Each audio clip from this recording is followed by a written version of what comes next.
CFI 26/2009 before the Deputy Chief Justice Sir John Chadwick. The claimant is represented by Hamdan Shamsi lawyers and legal consultants. Lead counsel is Richard Hill QC and Sharif Shifji, assisted by Gail Hanlon. The defendants are represented by Al-Tamimi and Company.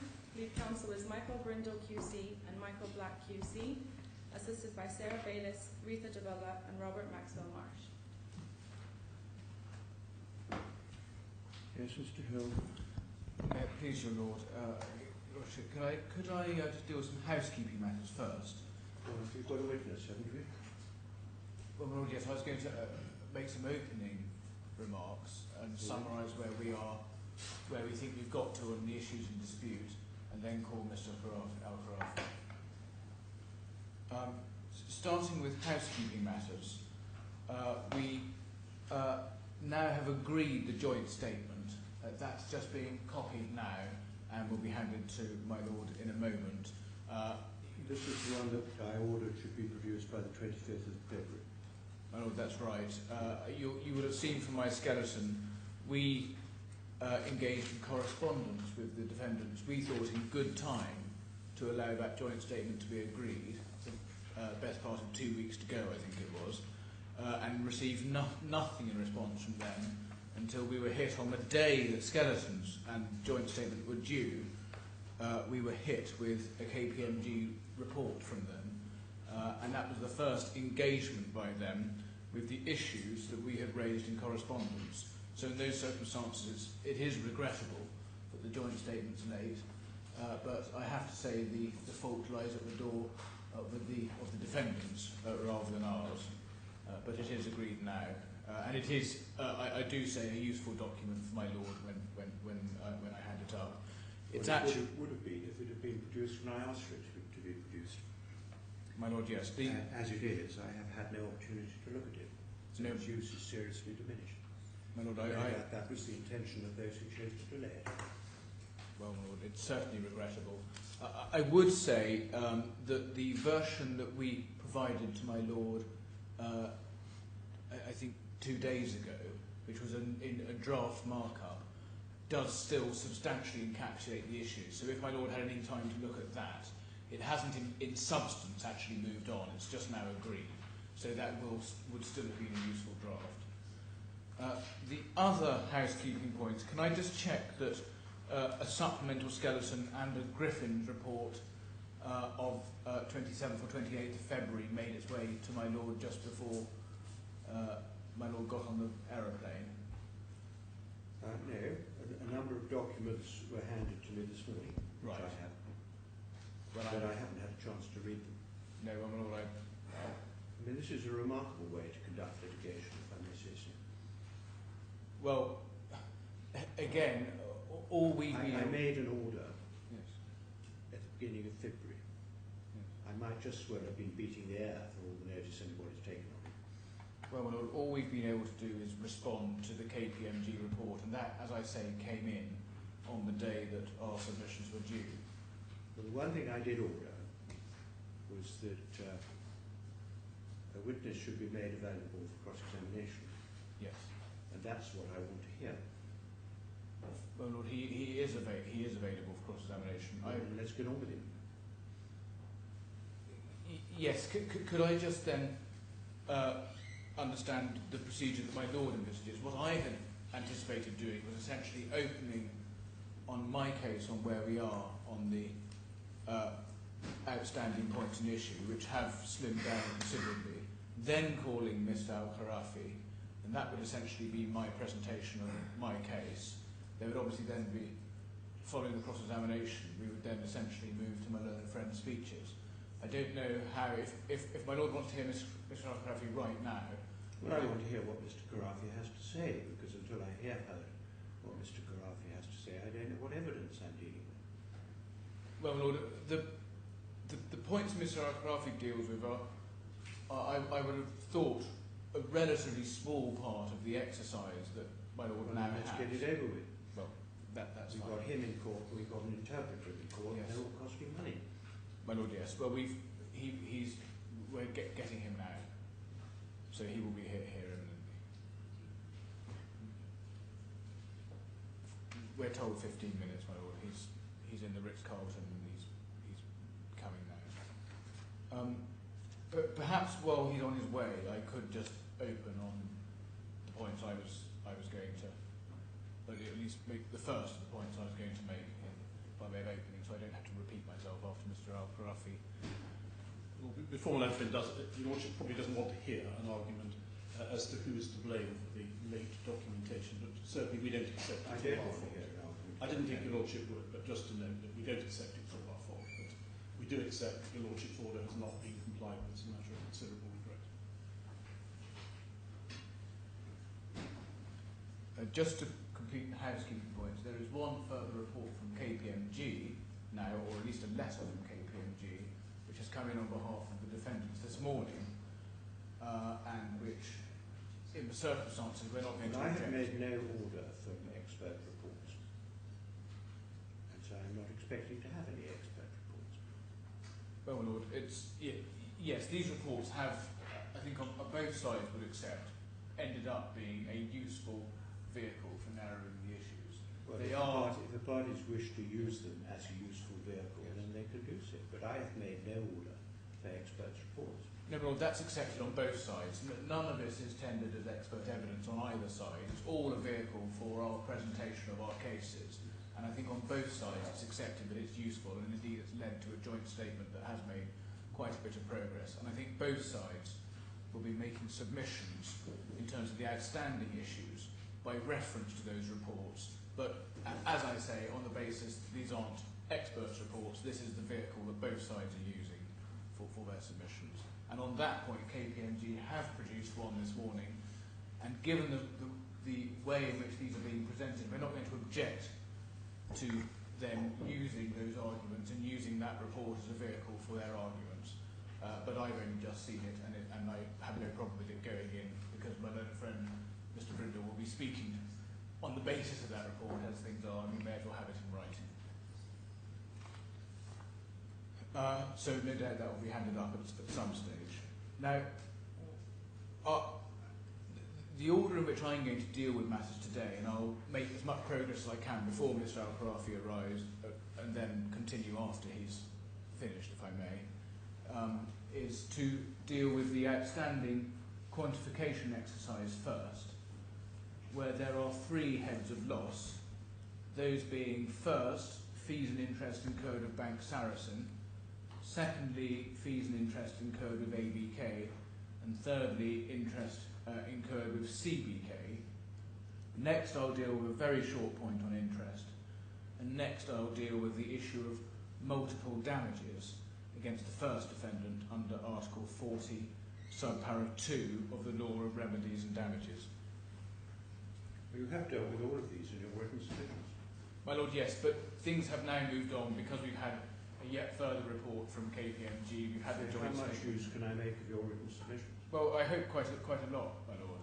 But Why do I need to hear them again? Well, because things have moved on, the issues have narrowed, and I can now deal with the outstanding issues. And I hope that it makes the exercise easier for my Lord and shortens it.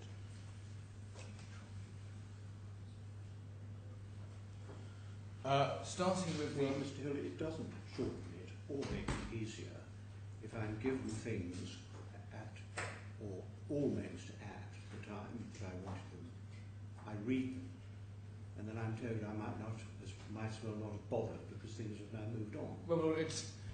If you're going to invite me to cross things out of your Yes. written submissions, then that would be helpful to know what I can cross out. Well, the written submissions are still relevant. I was hoping to have an opportunity, and I do respectfully submit that it will assist my Lord just to drill down into the outstanding points in issue. I have long despaired of any prospect that either party has any intention of assisting me in this litigation. My Lord, The objective of both parties is to make it as difficult a task for the course as they can. well, that's certainly not our intention. It's plain from the way in which the litigation is conducted. Well, Lord, can I just say on our side of the call, No that's doubt the certainly not our intention is that if you make it as difficult as possible for the court, there's a real chance that the court will make a mistake and you can appeal it. Well, my Lord, That's the Certainly, basis on which this litigation is plainly being conducted. on our side of the court, can I just say, my lord, that's certainly not the case. We are trying to assist. These are quite knotty issues, some of them, the issues that arise between the accountants, which we have to drill down and get to the bottom of. And I'll certainly do the best I They've can. been issued since December. Oh Lord, some of these have been issues only in the last day or two. Well, that's because it's only in the last day or two people have turned their minds to. The underlying issues have been there since at least December.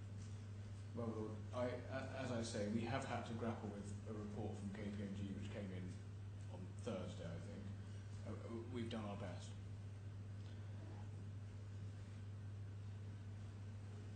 Starting with the first head, which is fees and interest incurred with Bank Saracen, my Lord knows that this is the head of loss and the judgment at paragraph 433.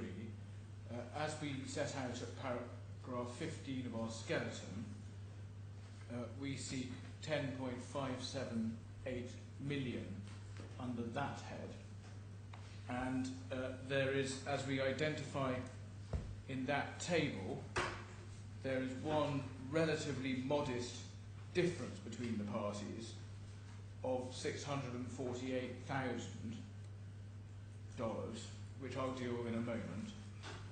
Separately to that, there is a further adjustment that the defendants contend for, which we also deal with in our skeleton of paragraph 18, which is an adjustment of a little over $3 million. Now, the starting point for all of these figures is the figure in the Griffin's report, which gives rise to our 10.578 million figure.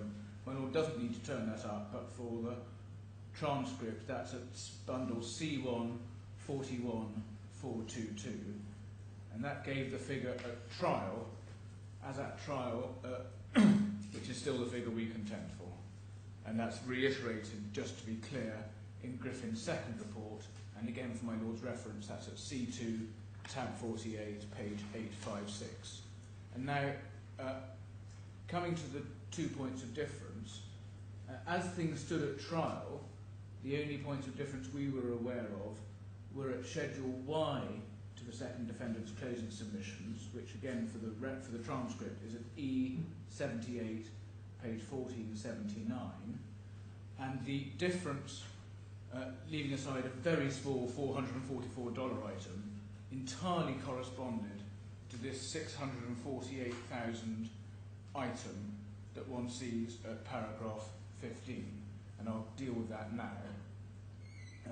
The difference here arises out of a point of principle which my Lord needs to resolve, which is whether one should, in calculating the damages due on the fees and interest from Bank Saracen, take account of the remaining debit balance on the third claimant's account with Bank Saracen. The claimants say one just ignores that. The defendants say you make a deduction from the damages in respect of that debit balance. Now, my Lord will look in vain for any coherent explanation anywhere in the defendant's skeletons or indeed the KPMG reports as to why they say one should make this deduction, and we say they are wrong for obvious reasons. The first is that as a matter of approach, they're comparing apples and oranges, because what my Lord is doing is looking at the costs that have been incurred on an expenditure basis, and it makes no sense to include in that calculation a balance sheet position, which is the debit balance on the claimant's part. But the simpler point is that their approach can lead to double counting in Saracen's favour. Saracen aren't saying we're not going to sue for that money against the third claimant or seek to set it off against the judgment or anything of that kind. They haven't said that. As matters stand, there is every prospect that they can and will rely on that debit balance in the future. And what my Lord is doing in the current exercise is assessing the damages that are due. And so one just ignores the fact that there is a resulting debit balance that C3 has with Saracen, and one simply calculates the damages, and the damages are all the interest expenditure. And it's completely separate. Questions about whether and when and how Saracen will pursue their existing debit balance against C3 are completely irrelevant and separate to the exercise of quantification.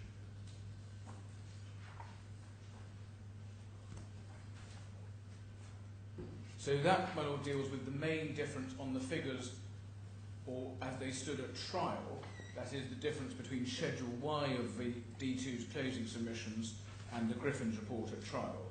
We then come to the other point of difference that arises under this head, which is that the defendants argue that there should be a further reduction in the fees and interest charges that we have claimed to cater for fees and interest in respect of lending or withdrawals on the accounts which they say are not directly related to the notes. And this is a very important point of principle, which is probably the biggest point of principle between us.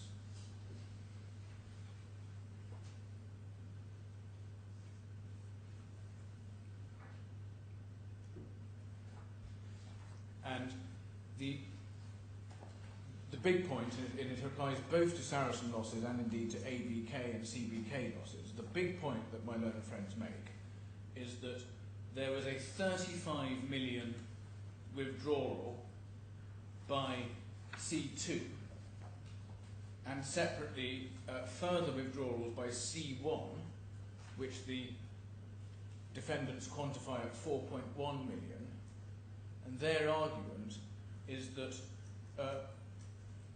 those withdrawals and any interest on those withdrawals and any consequence of those withdrawals need to be removed for the purposes of the quantification exercise. And on this particular part of the quantification exercise, the original suggestion from the defendants was that this had a 2.237 million impact. That was at Schedule Z of their closing submission, at Bundle E, tab 78, 1460. But what they now contend for is a higher impact on the Saracen fees, and they suggest that the actual impact is now 3.243 million, leading to a quantum figure, they say, of 6.68 million, as opposed to our 10.78 figure. Now, we have two answers to this big point of difference, one of principle and one on the numbers. My Lord, and dealing first with the point of principle, we have already given credit for the principal amounts of these drawdowns. So we are not claiming the 35 million, for example. What we have not done, and what the question for my Lord is whether credit also needs to be given for interest and fees associated with those particular drawdowns. We say it should not, and the reason for that is that this is a nil transaction case, as my Lord has already decided and made clear beyond doubt in the October judgment. And we say on that basis the position is a straightforward one, which is that but for being put into this whole lending arrangement on the basis of a deal that Saracen said they could offer but couldn't, we would never have been drawing down these monies, and we simply wouldn't have entered into this borrowing. So both this 35 million figure and the 4.1 million C1 figure, we say this is borrowing which would never have been entered into but for the transactions which are impugned.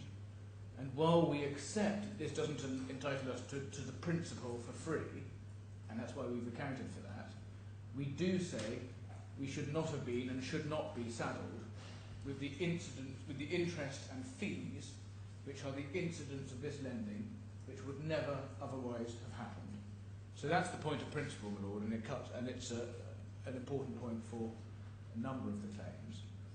The second point is, as I said, on the arithmetic of this, because if the court were minded to... Where is the evidence that it never would have happened? never would have happened. Well, my lord, Mr. AlKhorafi will speak to that if it's challenged. Is that in a witness statement? That was, I mean, it was his evidence at trial. It was evidence at trial. Well, you'll show it to me, do you? Well, yeah, I'll have to go and get references.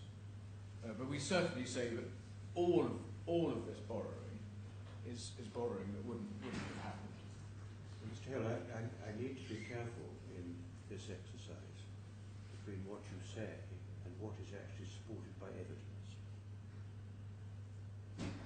We're concerned to deal with the issues that were raised at trial and the evidence that was given at trial, supplemented by such evidence as has been properly admitted since.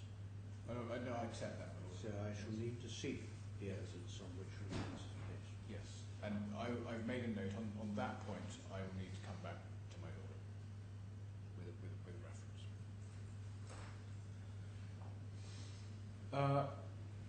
Well, coming back to that was the point of principle, and then the difference on the numbers. This is something where I'm afraid my lord does need the most recent rounds of reports to understand where the parties have now got to, but I can explain it and do it as a matter of submission if that helps. Well, what I hope would be the case is that all of this would appear from a joint statement. Well, it does. So I could see, Yes, it does. The joint statement, what was agreed and what wasn't agreed. And that would be much the easiest way of trying to deal with it.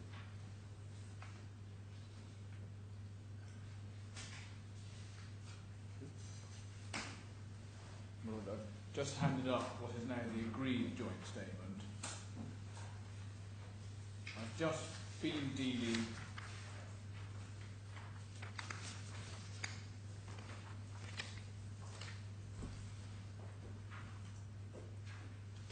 with fees and interest charged by Bank Saracen, which starts at paragraph 6 of the statement. And as I said, paragraph 7, there's the difference in quantification which I've referred to. And then paragraph 8 refers to the methodological difference. Well, here it all is. This is what I wanted.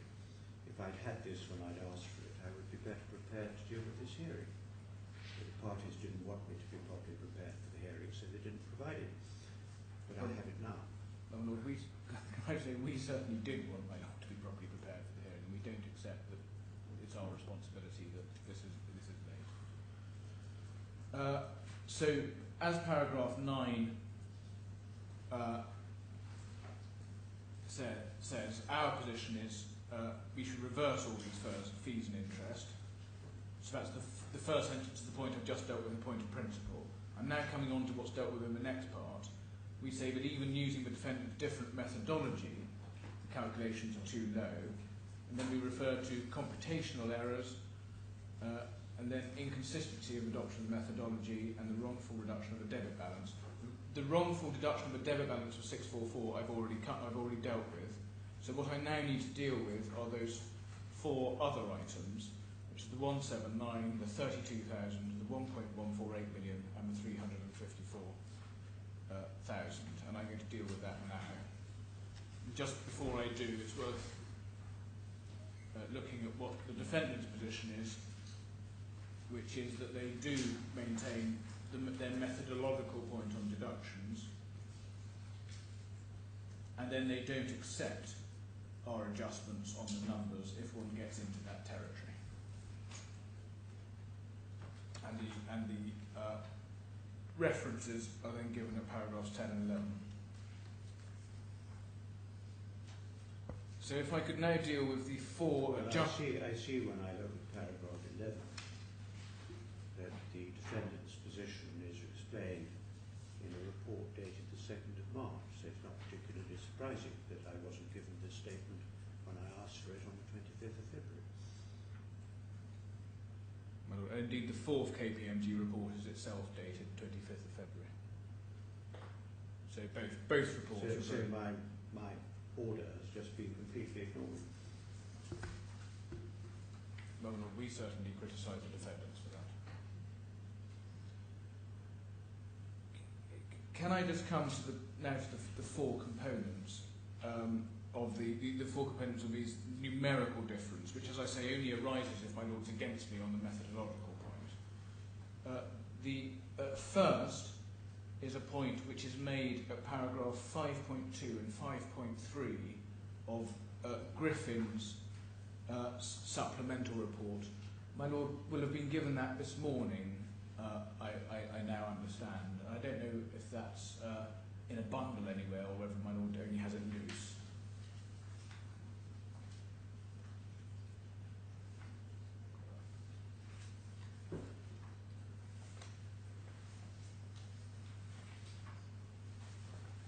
I have a loose document dated the 27th of February. My lord, yes. Just to be Which clear, I received this morning. yes, that should in fact be dated 28th of February, so it's a 28th of February document. Now, at paragraph 5.2 and 5.3 of that report, But this is unlikely to comment on a new document which is dated the 2nd of March. no, my lord, no. It does comment on the KPMG fourth report, which came in on the 25th of February. But it obviously the last word is KPMG's of this morning on these. If one looks at paragraph 5.2, Why shouldn't I simply adjourn the whole of these proceedings so that they come back to me at a time when I do have the material and have had time to look at it, that I made an order expecting to be complied with? well, obviously that's a course that's Well, I mean, I want to hear Mr. AlKhorafi, yes. because Mr. AlKhorafi's evidence doesn't seem to me to touch any of this matter. I want to hear Mr. AlKhorafi. If the parties have engineered a situation in which this matter is not ready for hearing today, because they've chosen to disregard the orders that I made at the end of January. Well, that is a course open to my lord. It obviously has If profound I do costs. that, then I should obviously have to inquire into why that has happened, because it will have cost consequences. Well, it would have cost consequences. For our part, we would also be a little concerned about the timing consequences, because it's been hard enough to get dates that my learned friends would So find. no doubt that's been intentional. I mean, if one could be Otherwise, there is no explanation as to why my order wasn't complied with. well, we certainly do criticise learned friends for that.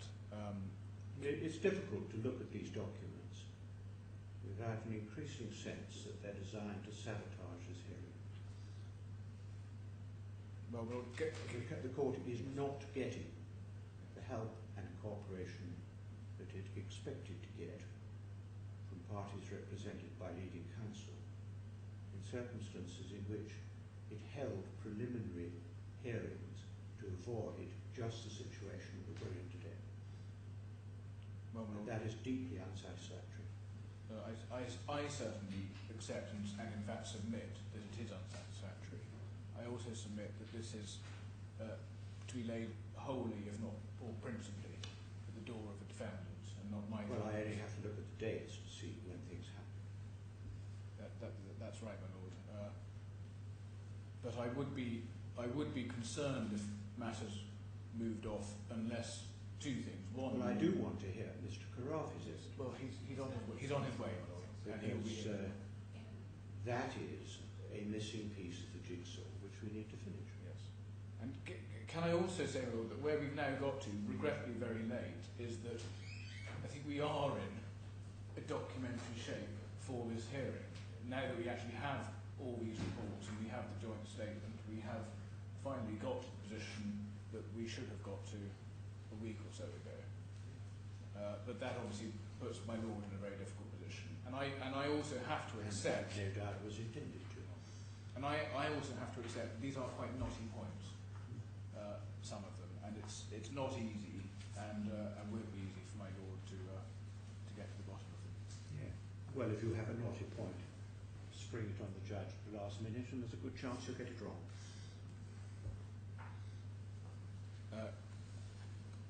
I wonder if the thing to do is can I keep going anyway until Mr. AlKhorafi Well, Mr. Hill, you're obviously going to keep going anyway, whatever I do. Well, I certainly won't if I don't Trying to get a witness into the witness Yes, box. and he's on his way. As soon as he comes, he'll go straight. I do know how long it takes to get from the Ritz-Carlton to here because I do it every day. My lord, yes.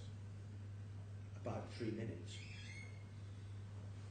Well, I don't know whether your lordship thinks it appropriate at this stage or not to respond to the suggestion that it's all the fault of the defendants because we don't accept. Well, I can see what documents are coming in dated the 2nd of March. Well, that was a response. These are documents which should have been in latest by the 25th of February. Well, more our submissions were by the 25th of February, and the report of KPMG was, as your lordship said, it's not an expert report. This is simply effectively an aid to our submissions. That's how your lordship saw it. And although it's complained by my learned friend that this was unexpected and late, in fact it wasn't. We don't accept at all. There was a document which the parties, I think, put before your lordship, being a joint statement as it stood at that stage, which your lordship did receive. Since then, both parties have put in further material. Essentially, as the learned friend has said, this has been to narrow rather than to broaden. If there is a document which complies with my order for a joint statement by the 25th of February, I would be pleased to see. No, it doesn't, my lord, but I think the lordship had it. It doesn't comply with it. There isn't a document which complies with my order. No. But I think You, Mr. Brindle, will know perfectly well why that order was made. Well, yes, indeed. And you will know perfectly well that it hasn't been complied with.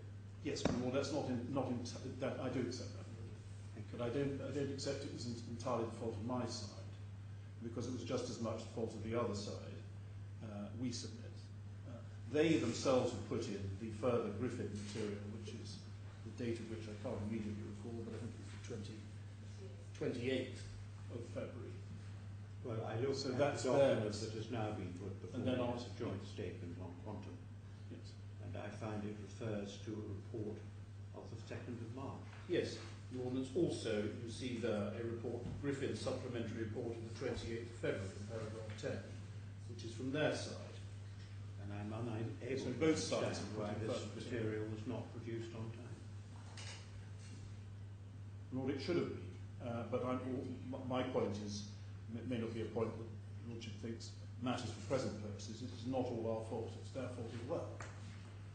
Both parties have, in a sense, been late in what they've done, matter that put before your Lordship.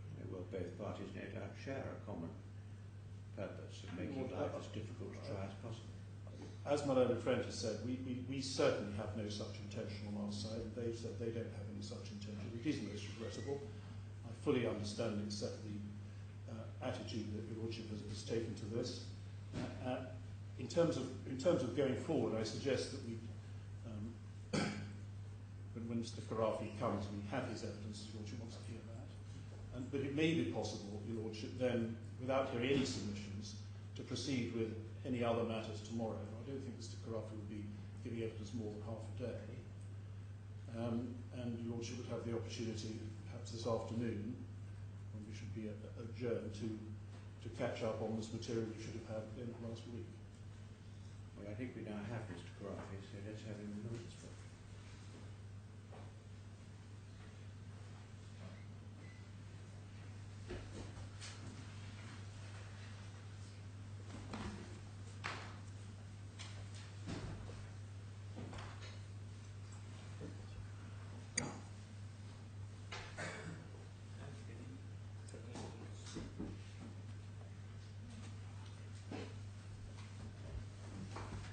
Please state your name and your address for the court. Rafed AlKhorafi, شامية 4 من 23 الكويت.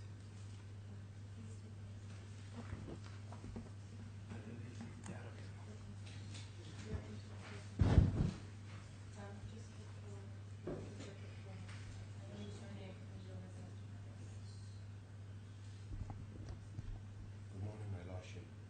My name is Kamil Bashir, and I reside in Dubai, Abu Dhabi, villa number 206. I swear swear by Almighty God that I will interpret the evidence that will be given to the best of my knowledge and ability.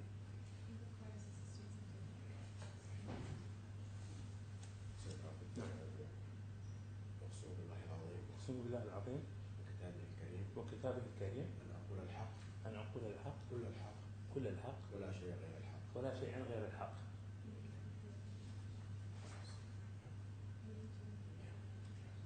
I swear by Almighty God that I will give evidence that I am about to give in the truth, the whole truth, and nothing but the truth. Please sit down there. Could Mr. AlKhorafi be given bundle B?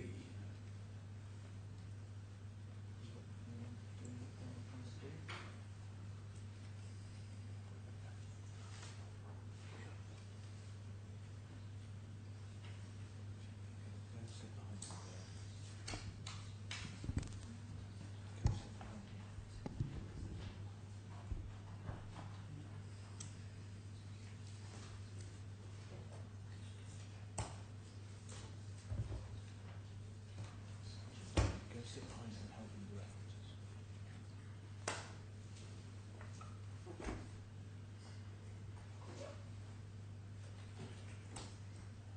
Mr. Hill, what I'm expecting to happen is that Mr. AlKhorafi is available for cross-examination on any additional material that he has put in. And I disallowed RAK4, so that's not a candidate. Yes. And on the hearsay evidence in Mr. Al-Shamji 1 and 2, where the source of that hearsay was identified as Mr. AlKhorafi. And I'm expecting that to be the scope of the cross-examination. Well, yes, I was actually going to just raise that point with my lord. My lord may have seen from the skeletons put in by the defendants that, slightly surprisingly, they're still seeking to run in this court various points on Samco and remoteness and so on, that my lord has already I'm not determined. expecting to get any help from Mr. AlKhorafi about Samco. And there's issues on causation, foreseeability and remoteness, which has already been determined at trial in terms of whether they would have entered, Mr. AlKhorafi might have entered into alternative investments and so on. That is all water under the bridge from trial, which is being renewed on the appeal. I very much hope we're not going to see any questions of that sort, because obviously there's a live appeal on this, and I am concerned that my learned friends are going to seek to bolster their appeal in some way by questions asked in this process of Mr. AlKhorafi, and I certainly respectfully submit that the questions should themselves be confined to the areas that Mr. AlKhorafi could deal with. I'm not contemplating deciding for a second time matters that I have already decided for a first time. Well, we so submit to you, I'm grateful. And therefore I shall not be expecting any evidence about it. I'm grateful, Lord. If Mr. AlKhorafi could be given, showing tab 32 of bundle B, starting at page 382.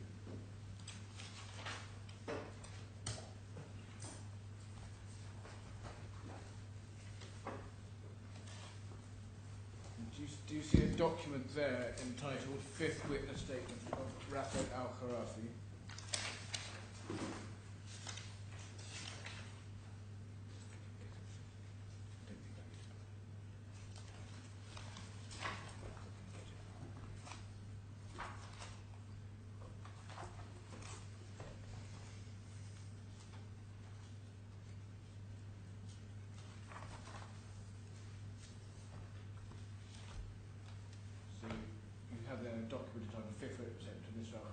Could you turn to the last page of that document, which is page 386 of the bundle?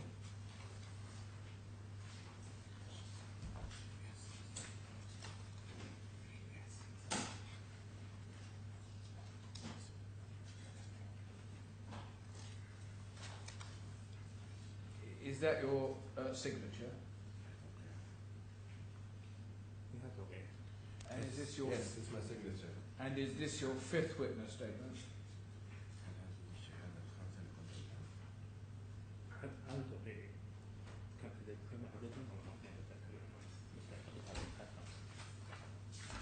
He said, for sure I cannot tell you, but I think this is the fifth one.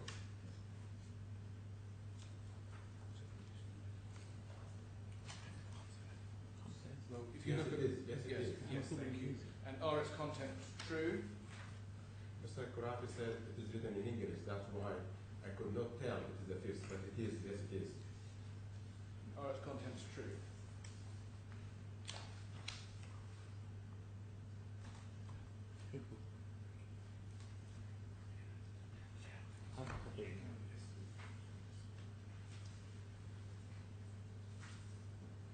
Yes, it is. Yes, thank you. Could you now turn to tab 34, which starts at page 401? Mr. Hill, before you leave page 286, it would be helpful if the witness could tell me the date on which he signed this document, because it's not dated on 286. It is on 382, but not on 386.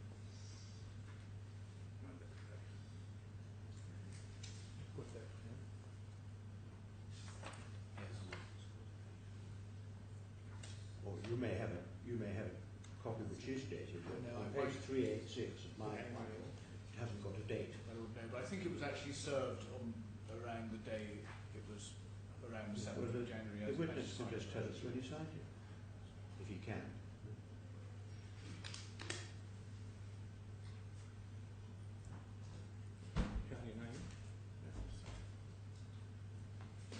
It said on the 7th of January. Thank you. Thank you. 5th of January. 7th. 7th of January. 7th, yeah. It's the 7th of January. Thank you. And then, if you could now turn to page 401 in that bundle, tab 34.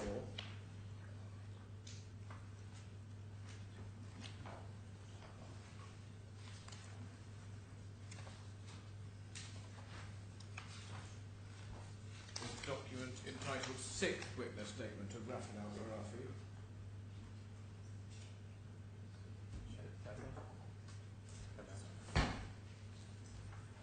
And if you could turn to the last page of that document, which is at page 406. Yes. Is that your signature on page 406? Yes, it is. And is this your sixth witness statement? Yes, it is my sixth statement. And can you confirm whether that document was also signed on 7th of January? Yes, on the same day. Thank you. Mr. Brindle and then possibly Mr. Black are going to ask you some questions. My Lord, it's the other way around. Just to tell you how Mr. Brindle and I have divided up the cross-examination between us, I'm going to deal with a matter that's earlier in time, which is the matter that Mr. Hill first opened, namely the interest on the 35 million payments. My Lord will recollect that the payments themselves were dealt with at trial, and as Mr. Hill said, the interest is an issue for these hearings. So, my Lord, I'm just going to cross-examine Mr. AlKhorafi first of all on why those payments were made as a basis of the submissions that we will be making in due course, that the interest is not recoverable in these proceedings. So, my Lord, that's to explain what my part of the cross-examination is, and also to explain why one has to look back at some of the evidence at trial, but it is not I will not be re-challenging anything that was said at trial. It's on the basis of what the evidence that was given at trial and the purpose of those payments. My Lord, so that's my bit of the cross-examination. Then Mr. Brindle will take up the matter thereafter. Mr. AlKhorafi, can we just recap what my Lord found at trial? It's probably easier if I read just one paragraph from the judgment and the translator translates it for you. For the record, it's in bundle A, and we're looking at paragraph 72 of the judgment, which will be found on page 29. I'll read it slowly so that the interpreter can interpret it for you. In February 2007, Mr. AlKhorafi recruited Ala Taha as a financial advisor with the intention that Mr. Taha would assist him in raising finance for a proposed real estate development in Kuwait. سيد رافد يقول لك المحامي انه يقول لك الشهاده خاصه بمبلغ 35 مليون دولار، وهذا المبلغ لانه افرض المحاكمه هو راح يساعده. يقول لك انه في هذا الوقت انت عينت على طه بسنه 2007 عينت الاستاذ علاء طه او شغال مع الاستاذ علاء طه كمحاسب او ما يسمى بادفايزر. نعم. نعم. مدير مالي. مدير مالي لك، وفي هذيك الفتره انت استخدمته عشان يعطيك نصائح ويقول لك كيف تجيب مبالغ تستخدمها في استثماراتك العقاريه. هذا الكلام صحيح ولا لا؟ ذكرت هذا في الشهاده تقول لك المحامي. ايه بس انا هذا الكلام صار يكون سنه ونص سنتين، صعب انك اي بالضبط واي يعني، فاذا كان مكتوب وكان هذا الكلام انا قلته فانا هذا موجود وخلاص. بس Yes, as far as you can remember, this one is 1 year and a half back, and as long as it's written in the statement, yes, it is. Yes, this is my Lord's judgment. All I'm doing is reminding him, so all I'm asking is that you tell him what, and interpret for him what the judge has found to be the facts of this case, okay? ولكن هذا الجزء هو توصلت إليه المحكمة وبنوا عليه. Okay. So the learned judge carried on. Has the interpreter got a copy of the judgment in front of him? Yes, Your Honor. Yes, it's simply that rather than you reading it slowly so the interpreter can interpret what you're saying, may it be quicker if the interpreter simply interprets into Arabic what's written down in the paragraph. My Lord, yes. So would you just translate paragraph 72 for Willie? 72. 72.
And Mr. AlKhorafi, do you recollect telling us that you sent then Mr. AlKhorafi round a number of banks in Kuwait? Sorry. Mr. AlKhorafi, yes. Sorry, forgive me, I'll start again. Mr. AlKhorafi, do you recollect sending Mr. Taha then round a number of banks in Kuwait to see if money could be raised on your assets? ولك هل تتذكر انه في هذا الوقت انك ارسلت السيد علاء طه لبعض البنوك الكويتيه عشان يشوف اذا امكانيه نحصل فيهم تمويل؟ Yes, I did. And you recollect telling us that you had no previous relationship with ABK, but you said you had more than 20 bank accounts in Kuwait. هل تتذكر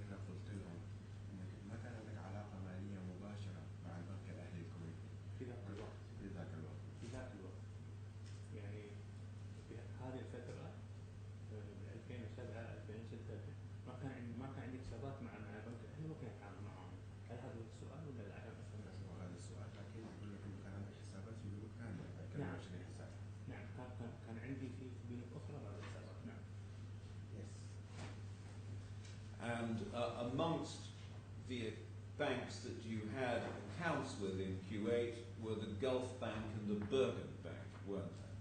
وكان عندك حسابات من ضمن الحسابات اللي عندك في بنك برقان وبنك الخليج. حتى من هذه التفاصيل في ناس عندي هذا المقصد اما انا يعني انا عارف التفاصيل كلها اذا كانت موجوده بالمسجلات صحيح.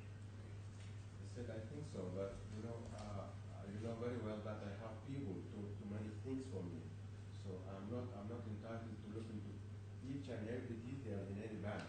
But as long as I can remember, if the records say so, then it is.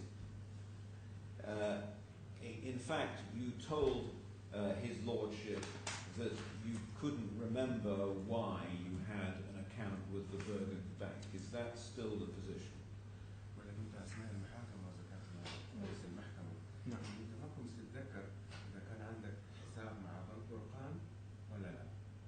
Well, can I just intervene? I do apologise for intervening. This, my lord may recall Schedule X to my learned friend's closing submissions at trial set out a list of all of the payments made by Mr. AlKhorafi to entities such as Bergen Bank, and the questions, the area of cross-examination at trial on these very payments. So what my learned friend appears to be doing is going over again the very area that he's already traversed at trial, which is what was the reason for a number of payments made out of the accounts, whether to Bergen Bank or anywhere else. And I know he's got there yet. He's asking the witness if he can remember what he told me at trial, I think. Well, that of itself demonstrates that what we're having is a rehash. My lord, I'm not rehashing it. My learned friend will have the elementary courtesy to allow me to develop the question, then he'll see where it's going. We haven't got to a question yet. We haven't. Except along the lines, do you remember? Well, my lord, yes. Let's get to a question. Well, my lord, the question. Well, I'll get precisely to it, if I may. No, you take your time, Mr. Black. It'll be quicker in the long run. You're not hassled. Well, I'm grateful for that. Mr. AlKhorafi, the evidence at trial was that you paid $4 million to Bergen Bank. Do you recollect? I was cross-examining you about that. ذكر السيد خرافي انه قال لك المحامي انه اثناء المحاكمه انك ذكر لك انك دفعت $4 مليون لبنك برقان. هل بتتذكر هذه الاسئله اثناء المحاكمه اللي سالت؟ شنو كان جوابي بالمحكمه؟ ما بتذكر الحين. راح يكون جوابي نفس جوابي بالمحكمه. My answer would be the same. That you can't remember. And in fact, if you cross-examine him about it, it'll be on the transcript. It is. And if I want to know what his evidence was at the trial, I can see it on the transcript. Yes. And that's likely, if I may say so, to be much more accurate record of what his evidence was than his answer to you now as to whether he can remember what he said at the trial. Well, my lord, what I'm trying to investigate is whether or not the submissions that are now made are based on anything other than the evidence that was said at trial by my learned friends, because their case is that these payments should be ignored in terms of interest, and that somehow they are causally linked to the impugned transactions, if I can call them. But I haven't found or picked up yet anywhere in the 5th and 6th witness statements, which is effectively the new evidence, any reference to these transactions at all. Well, there isn't, my lord. Well, then where we are is what the evidence was at the trial, and you can make what you can of the evidence at the trial from the transcript. And trying to get this witness to tell me what he remembers about what he said at the trial is really not going to be very helpful. If I need to know what he said at the trial, I'll find it on the transcript.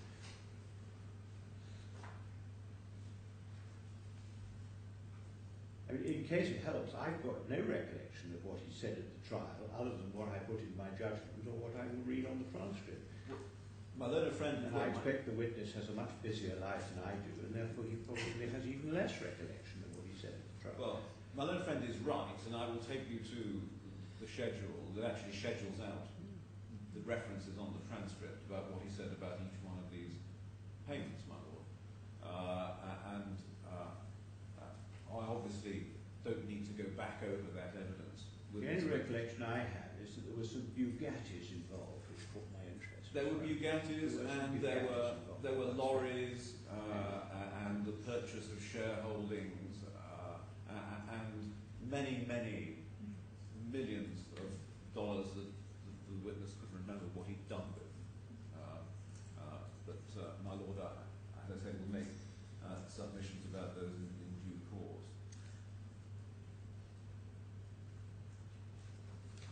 Well, Mr. AlKhorafi, can I ask you this then? The money that you paid to these various banks, Bergen Bank, HSBC, and to the Gulf Bank that we've heard the evidence about, we know that you bought some motor cars and you bought some lorries. The rest of it was just discharging liabilities in the normal course of your business, wasn't it? سيد رافد بيقول لك المبالغ اللي دفعتها لبنك HSBC وبنك برقان وبنك الخليج كانت هذه لشراء أشياء شخصية لك وسيارات وشاحنات وأشياء عادية يعني ومصاريفك العادية لشغلك الشخصي وأعمالك. كلها يعني؟ يعني على وجه العموم يتكلم. لا حسب يعني اذا موجوده ورقه اقدر اشوفها اللي انا تكلمت فيها بالمحكمه انا اقدر اراجع انا قلته بس انا اعتقد ان في اشياء انا ما اتذكر والله راحت معاشات راحت استثمار ماني متذكر يعني انا اعتقد لما سالوني قلت انا ماني متذكر فانا حسب اللي قلته في المحكمه انا ملتزم باللي قلته في المحكمه اذا الورقه موجوده فيها تفصيل انا ملتزم بهذا الكلام فسالوني عن السيارات قلت نعم اشتريت سيارات بالنسبه للشاحنه انا ما اسوق شاحنه فهمت شركه واحده من الشركات بس التفصيل الممل ما يعني يعطوني ورقه راح هذا الوكيل انا على نفس الموجود بالورقه هذه. Mr. Rafed says he confirms what he stated before in the lordship's court before. Yes. And as long as the list contains things he has mentioned, then he confirms them. But he cannot recollect what he has done in 2007, whether he bought cars or bought lorries or went around his usual business. This is what he does. Yes. And if you were going to pay that money out, if you were borrowing it, you'd have to borrow it from somewhere, wouldn't you? يعني إذا كان هذه المبالغ اللي أنت دفعتها في ذاك الوقت كنت محتاج تدفعها، هل كان ممكن تسلفها وتدفعها مش تزيد هذه الأشياء؟ Can you repeat your question? Yes. I suppose it could be phrased better. If this was borrowed money that you were using, you'd have to borrow it from some bank, whether it was Sarasin or any other bank. إذا كان هذه المبالغ اللي أنت صرفتها كنت محتاج ما كانتش عندك في هذاك الوقت، هل كان ممكن تسلفها من بنك سارسن أو أي بنك ثاني عشان تصرفها؟ هو يقصد إن أنا رحت عند بنك سارسن واقترضت منهم عشان أصرف هذه الأشياء. فأنا ما اقترضت هم اللي عطوا أنا حسب ما قلت بالمحكمة إنه أنا ما اقترضت هم جو وهذا الأخ رافد جا قال لي إحنا نعطيك 35 مليون وهذا 35 مليون أنت تقدر تعتبرها إنها أرباح مقدمة وهذا قلت في المحكمة الأولى وقلت له أنا ما أقدر أرجح المبلغ ولا أدفع فوائد قال لي اعتبره هذا دفعة تحت الحساب من أرباحك اللي إحنا وعدناك راح نحقق لك إياها هذا موجود في المحكمة. Mr. Khorafi says at that point of time he did not borrow anything. Sarasin Bank came to him in the representation of Mr. Rohit. He came and he offered him voluntarily. He said to him, we wanted to give you the 35 million and you can consider it as advance profits from the amounts you will get later. And you can do whatever you want with that one. I told him frankly that I cannot repay these monies because I don't have it. He said to me, you don't have to. It is your profits. But we are giving it to you in advance. وهذا الكلام أنا قلته في المحكمة الأولى. And I have stated this before in the courts. Well, you didn't say before you couldn't repay it. So are you saying that you didn't have the money otherwise? لما قلت لسيد راغب انك انت هذه المبالغ اذا اخذتها ما بترجعها لانك ما عندك هذه المبالغ، هل قلت له هذا؟ لا انا كان عندي 112 مليون معاه. فاذا عندي 112 مليون موجوده معاه بالاستثمارات، فزياده فوق ال 112 كمان 35 او 25 انه سحب منها 5، ف 112 مليون كانت موجوده اوريدي معهم لمده 3 سنوات. هذا مبلغ كاش كبير. صح. So at that point of time I have given Mr. Rafed $112 million as an investment to invest with Sarasin-Alpen. So at that time I have awful amounts of money with them. So I did not need to borrow more. I suggest to you, Mr. AlKhorafi, that you knew you were borrowing monies from Bank Sarasin, that you were discharging liabilities you had to discharge anyway, and that you knew that on the borrowed monies interest would be payable. بحاول يقول لك انا رايي انك انت في هذاك الوقت كنت تعرف. Just a minute, Mr. Black. Given that you're dealing with this through an interpreter, a question which, or an observation I suggest to you, which doesn't end up with a question, Yes. isn't likely to produce an answer which is much help. If what you are saying is, it isn't true, is it, then put it that way. But otherwise, the niceties of the commercial court in London are going to get lost. I know, because I have another life somewhere, that when counsel says, I suggest to you, it normally means, and you're telling a pack of lies. But if that's what you're going to put to the witness, given that we've got it all filtered through an interpreter, you've really got to put it there, otherwise we're not going to get a meaningful answer. Okay. Mr. AlKhorafi, you had debts that you had to pay to various banks like Bergen Bank and Gulf Bank, didn't you? سيد رافد بحاول يقول لك انت هذاك الوقت كان عندك ديون من بنك الخليج وبنك القاعدة وكان يتوجب عليك انك تدفعها مرة ثانية، هذا الكلام صحيح ولا لا؟ لا هذا كلام مو صحيح. ما عندي ديون. الدين الوحيد اللي حصل لما صارت أزمة سارسن مع البنك الأهلي الكويتي. والملفات موجودة بالحكومة الكويتية وزارة العدل، ممكن نرجع حق وزارة العدل نجيب الملفات لقبل قضية الأهلي وسارسن. He said I had no any debts with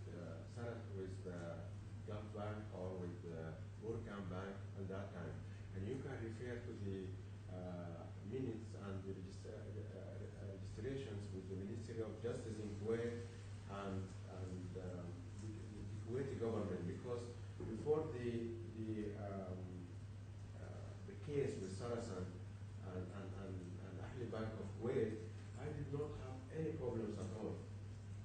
I suggest that's untrue, because you've paid many, many millions of dollars to Bergen Bank and Gulf Bank that you can't explain why you paid that money to them. And I suggest to you it's because you owed them that money. يقول لك طيب انت شلون يعني في هذاك الوقت دفعت لبرغن بانك ولا بنك الخليج مبالغ، يعني اذا ما كانوا طالبينك فلوس ليش دفعت لهم؟ لأنه أنا رجل أعمال وأدور فرص استثمارية، من ضمنها شراء عقارات، معاشات موظفين، توسعات للعمل المالي. هذا يعني علشان يكون عندي دين لبنك في هناك مستندات، وزارة العدل الكويتية موجودة.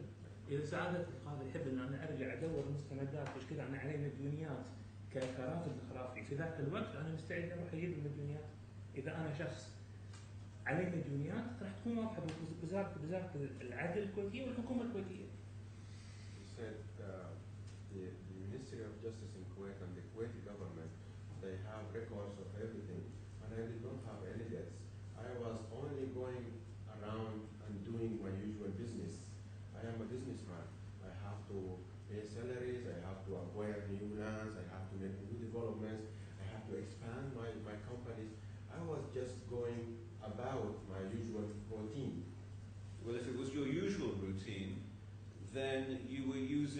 Saracen money for your normal business, weren't you? قال لك اذا كان هذا يعني شغلك العادي اذا كنت بتستعمل الفلوس اللي اخذتها من بنك سارسن في اشغالك العاديه. نرجع للنقطة الأساسية. هذه ما يعني لما جاء رافد وفي لندن وقال لي خذ هذا المبلغ وقلت له ما أحتاج وعندي شاهد قاعد هناك اسمه محمد نور، قلت له أنا ماني محتاج هذا المبلغ. قال لي هذا جزء من أرباحك، فأنا لما يعطيني أرباح هذه مو فلوسهم هم، الفلوس أرباحي أنا.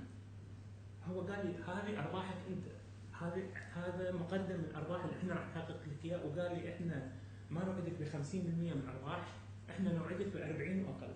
فهذا مقدم من الأرباح مالتك أنت تقدر تستخدمها. فلما واحد لما أخذ أرباح ما وسع شغلي ما أتكبر بشغلي أنا ما رجعت مالي. Mr. AlKhorafi said that he was not speculating when he said to you. He had evidence that Mr. Rohit approached him, and there is a witness who is sitting in this courtroom, Mr. Mohamed Noor. He was present at that time.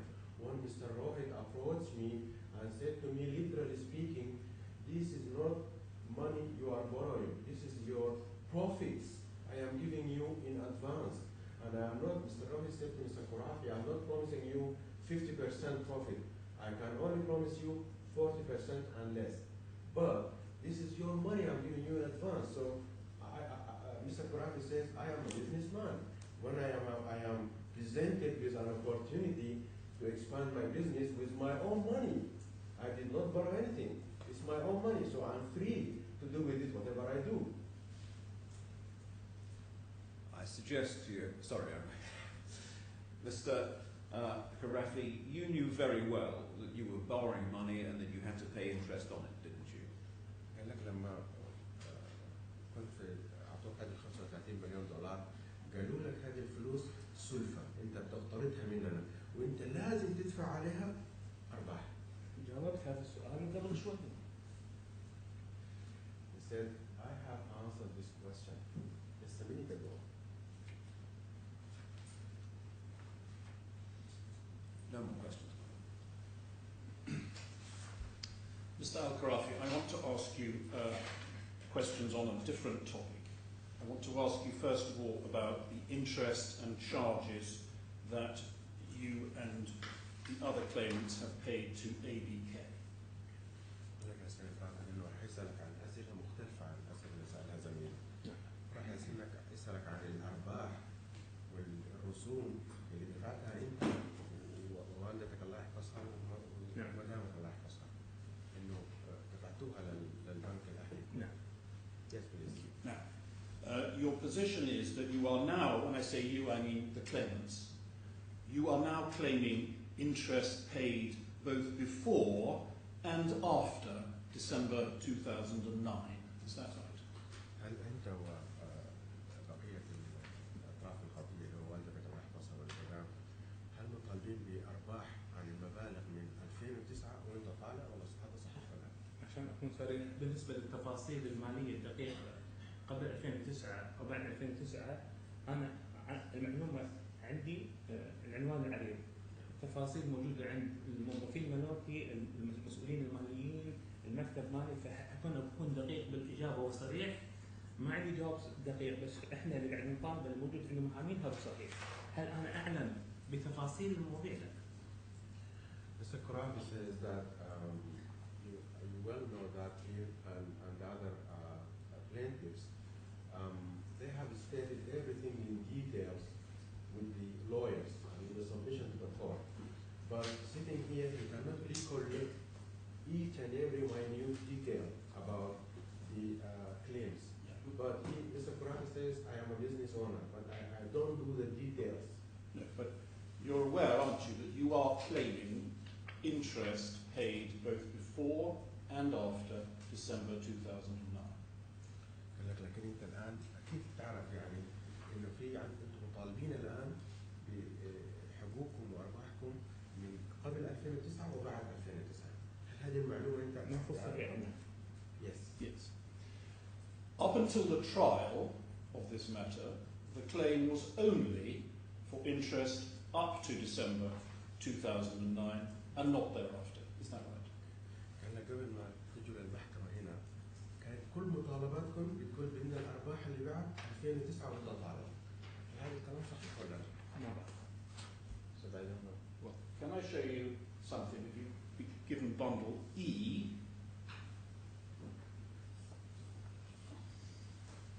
'73, just a short passage I want to show you.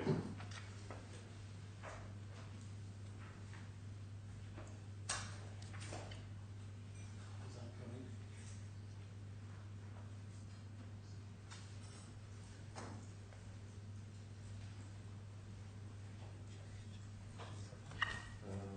Which page, please? You've got E, have you? It's page, you've got bundle E, it's tab 73, and almost at the end of that, nearly at tab 74, is page 1281.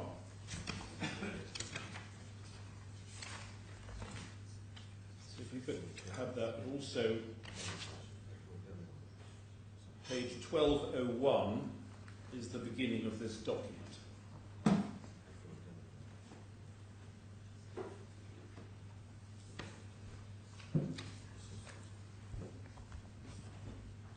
Do you have that, Mr. Interpreter? You've got the wrong bundle, I think. Yes, it's bundle E. You've got the wrong bundle, sorry.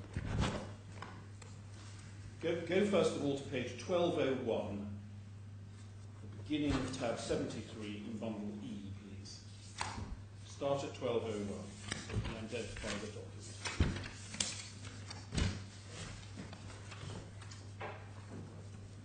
Now, what this document is the claimants, that's your side's, opening submissions for the trial. يقول لك هذه المطالبات اللي رفعها المحامي مع المحكمة. Right. If you then go to page 1281, please.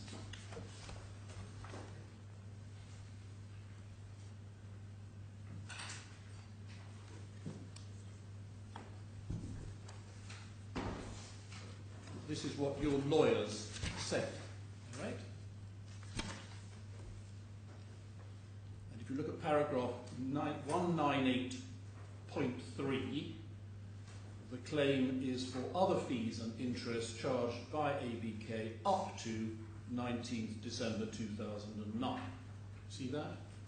يقول لك هنا مذكور انه محامي مالك لكن انه مطالب بارباح حتى 14 ديسمبر 2009. And that's why I asked you, Mr. AlKhorafi, at the trial, that was all you were asking for. See that? قال لك اثناء المحكمة انتم بس هذا اللي طالبتوا فيه ما طالبتوا قبل. انا بعد القاضي انا المحامي مالي اللي كان ماسك القضيه توفى فهو مش موجود الحين بس انا مع المحامي المرحوم حصل في نقاش لمده فتره طويله جدا على هذه التفاصيل الماليه يعني بوجه عام فانا بلغت المحامي مالي اكثر من مره بوجود اشخاص كثيرين استخدم الحين عشان اكمل القضيه. Your Lordship, he wanted to address this point to you yourself. He said, Your Lordship, that at that point of time, the lawyer hired by Mr. AlKhorafi, and Mr. AlKhorafi had many discussions with him, but unfortunately, this lawyer passed away. Okay, and now Mr. AlKhorafi wanted to continue for the second point. بالنسبه لنقاشي مع المرحوم كاشف كان ان انا معاك على خلاف وكان هذا الخلاف بحضور ناس كثيره ان انا كنت اقول له ان مطالبتنا فيها اكثر من جزء كان هو دائما يقول لي ان هذا الموضوع المحكمه في اولى وبعدين في محكمه هاي المطالبات. He said at that point of time when he was discussing with the late lawyer Mr. Kashif, Mr. AlKhorafi had a disagreement with him. Mr. AlKhorafi said to Mr. late Kashif that our claim... It sounds like Mr. AlKhorafi should be telling me about what conversations he had with the lawyer. The position is actually much clearer if he's put... Mr. Brindle has not taken him to paragraph 201. I'm not going in a minute. But it's dealt with in my judgment. What the purpose of taking Mr. AlKhorafi to his lawyer's opening statement is will no doubt become clear in a moment, but it will become a bit clearer if I look at all of it. Well, I was immediately going to go to 201 next. Can I go to 201, please? And you'll find these points rehearsed in my judgment. But Lord, I'm going to challenge this. Can I explain to Mr. Yes. Qurati what the worship said? Yes, please. القاضي بيقول لك يعني هذا الموضوع هو الحكم فيه خلاص. ما هو قال لك الموضوع هذا هو الحكم على المحامي، هذا الموضوع ما عنده علاقة. هو القاضي حكم فيه خلاص. واللي صار المحادثة بينك وبين المحامي ما فيها مشكلة الآن. لأنه خلاص الآن حكم. هو سألني ليش طلبت المبلغ؟ Yes. أنا ما طلبت المبلغ ولا عندي علم شو طلبوا فيه، قاعد ترجع لي أفصل بس. تفضل. Okay. Now, could you look at 201, please?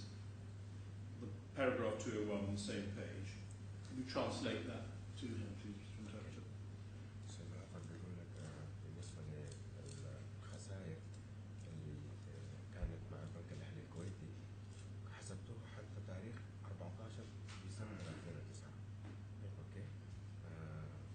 وقال لك هذا كان بموجب الكشوفات البنكية اللي كانت مع البنك الأهلي الكويتي في ذاك الوقت. نعم. لكن المديونية اللي كانت مع البنك الأهلي الكويتي كانت ما كانت مدفوعة بالكامل. اوكي. وكانت الأرباح والفوائد على المبلغ بتتراكم. صحيح. يعني كان مبلغ متبقي ما اندفع. صحيح. He said yes.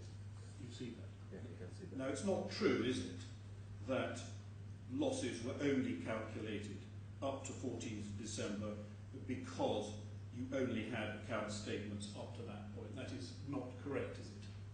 لكن بيقول لك النقطة المذكورة هنا إنه الأرباح كانت محسوبة والفوائد حتى 14 ديسمبر لأنه ما كان عندكم كشوفات قبل، وإلا ما كانت حسبت بهذه الطريقة. ما فهمت السؤال. Can you repeat your question? Yes, it is not true, I suggest to you, that the reason why losses are calculated only up till the 14th of December was because you only had account statements up to this point. It is not correct, I suggest to you. قال لك هذه النقطة المذكورة هو بيقول إنها مش صحيحة.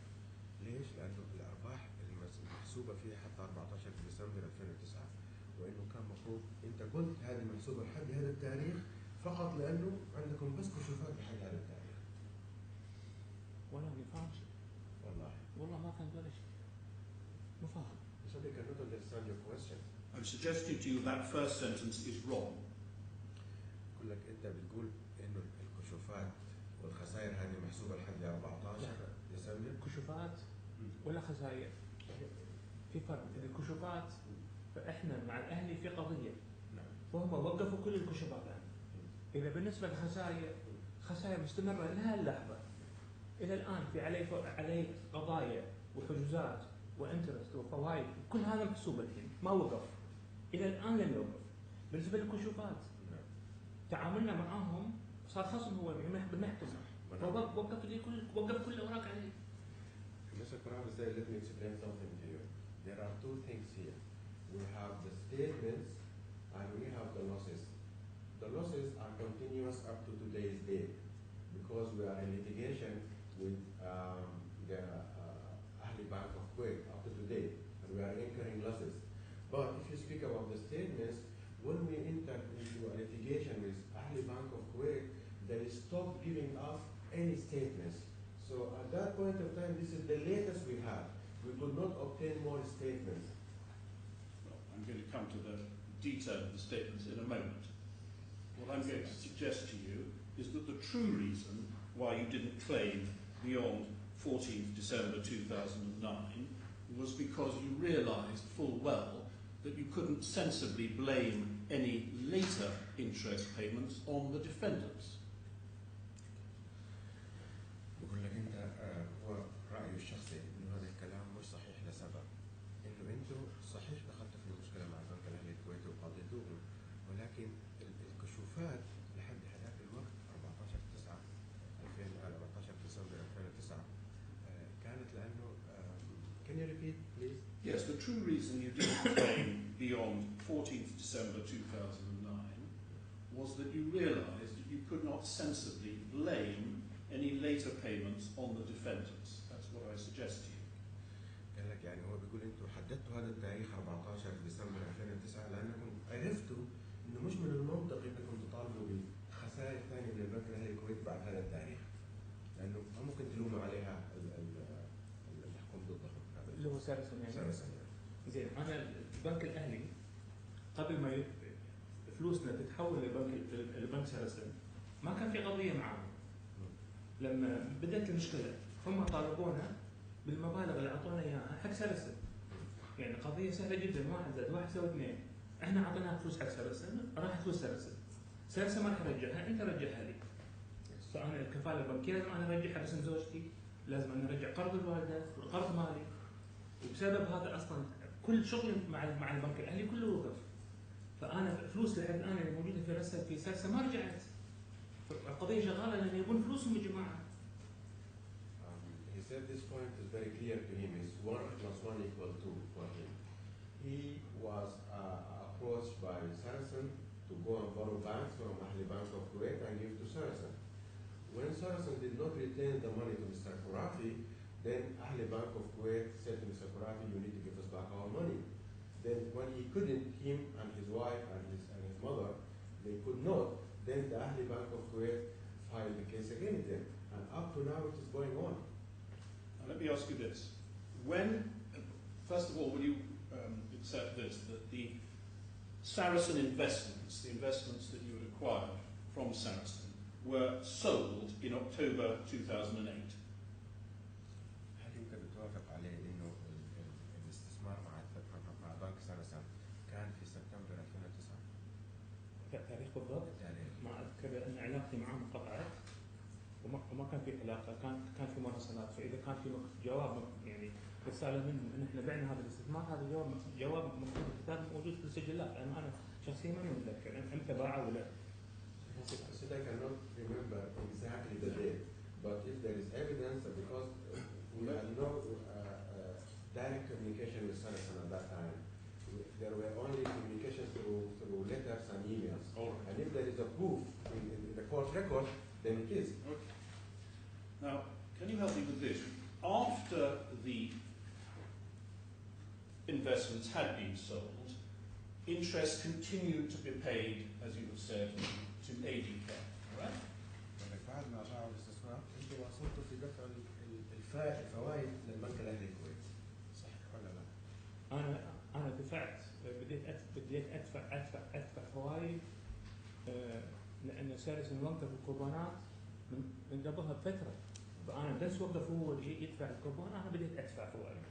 هي يعني هو دفع مره مرتين وباقي انا كله دفعته. They said actually Sarasin Bank stopped paying the coupons long time ago before that. They only paid once or twice. And from that time on, I started making the payments to Ahli Bank of Kuwait. Yes. And you and your mother, I think, tell me if you accept this, continued, I'm not asking you about your wife at the moment, she's different, but you and your mother continued paying interest to ABK until September 2010. Is that right? وقال لك انت والوالده الله يحفظها واصلتوا تدفعوا فوائد للبنك الاهلي الكويتي حتى شهر سبتمبر 2010. اللي كان يدفع فوائد بالنسبه لحسابه وحساب والدته انا كنت ادفع. الوالده ما كان عندها خبر، كنت انا يعني كنت الوالده ما كانت تدفع، يعني كنت انا والده ندفع الفوائد. كله صحيح. Yes, it's right. That's right. And then we know that you then had what we call the refinancing with CBK, came thereafter. وبعد ذلك عملت إعادة تمويل مع البنك السي بي كي، البنك التجاري الكويتي. في yes or no? You can say yes or no. قال لك نعم ولا لا؟ اي بس في تفاصيل، ما يبي تفاصيل، ما عندي مانع اجاوب نعم، بس في تفاصيل. He said the answer is yes, but he has more details. Yes, I'm sure, but I'm coming back to it. Sure. Now, if we look at that period from October 2008, when we say that the notes, the investments were sold, until September 2010, when you and your mother were continuing to pay interest to ABK. I want to look at that period. Okay, راح اتكلم عن فترة من 2008 حتى سنة 2010، الفترة اللي كنت دفعتها الوالدة الله يحفظها فوائد من البنك الاهلي الكويتي. All right? Yes. Now, please can you answer this? Why were you and your mother not able to pay off indebtedness that you still had to ABK during that period? Why did you continue to pay interest? Why didn't you pay off whatever you owed them? ليش انت والوالد الله يحفظها قررتوا تدفعوا بس فوائد عن هذه المبالغ وما غطيتوها بالكامل وخلصتوا منها؟ في سببين. في عندنا يعني احنا الحمد لله ميسورين حال اغنياء بس احنا مو بليونير. شغله ثانيه كان وقت الازمه الماليه في جميع الاصول نزلت للنص واكثر من النص. فلو كان عندنا قدره كان سددنا بس كنا عندنا عجز. في نفس الوقت لما بدات المشاكل بدا الضغط من مشاكل من سارسين ومن اهلي والازمه الماليه كانت كل الجوانب كان وضع سيء جدا. كان وضع سيء جدا. فلما يكون عندك انت 112 مليون في جهه ما عندك بعد 112 مليون ثانيه تسددها. صح. الا اذا كنت يعني شخص ملياردير. صح. Mr. AlKhorafi said the reason for that is twofold. The first one is that it is correct that they are well off. He and his mother, they are well off. But he said we are not billionaires. We have enough money, but we are not billionaires. So imagine that he said you have 112 million with Sarasin-Alpen, and at the same time, I could not have another 112 million at the same time to pay off my debt to Ahli Bank of Kuwait. That's one reason. The second reason is that at that point of time, they had many assets in Kuwait and elsewhere, he and his mother. But at that time, there was a financial crisis was going on, and it started, and most of their assets were devaluated, maybe to half of their value. So at that time of time, point of time, it was a little bit tight with them. And that's the reason.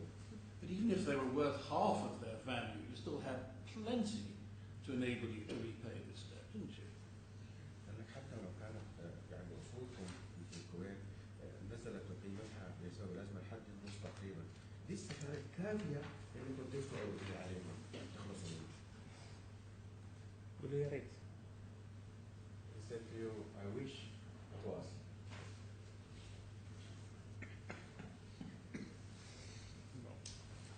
Can you just show the bundle B, please, which is where your witness statements are. Bundle B, B.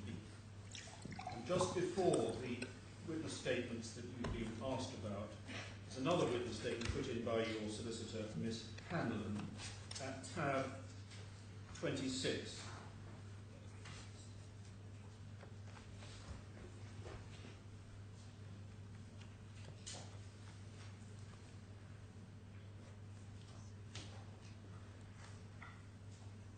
Tab 26 starts with page number 331-1.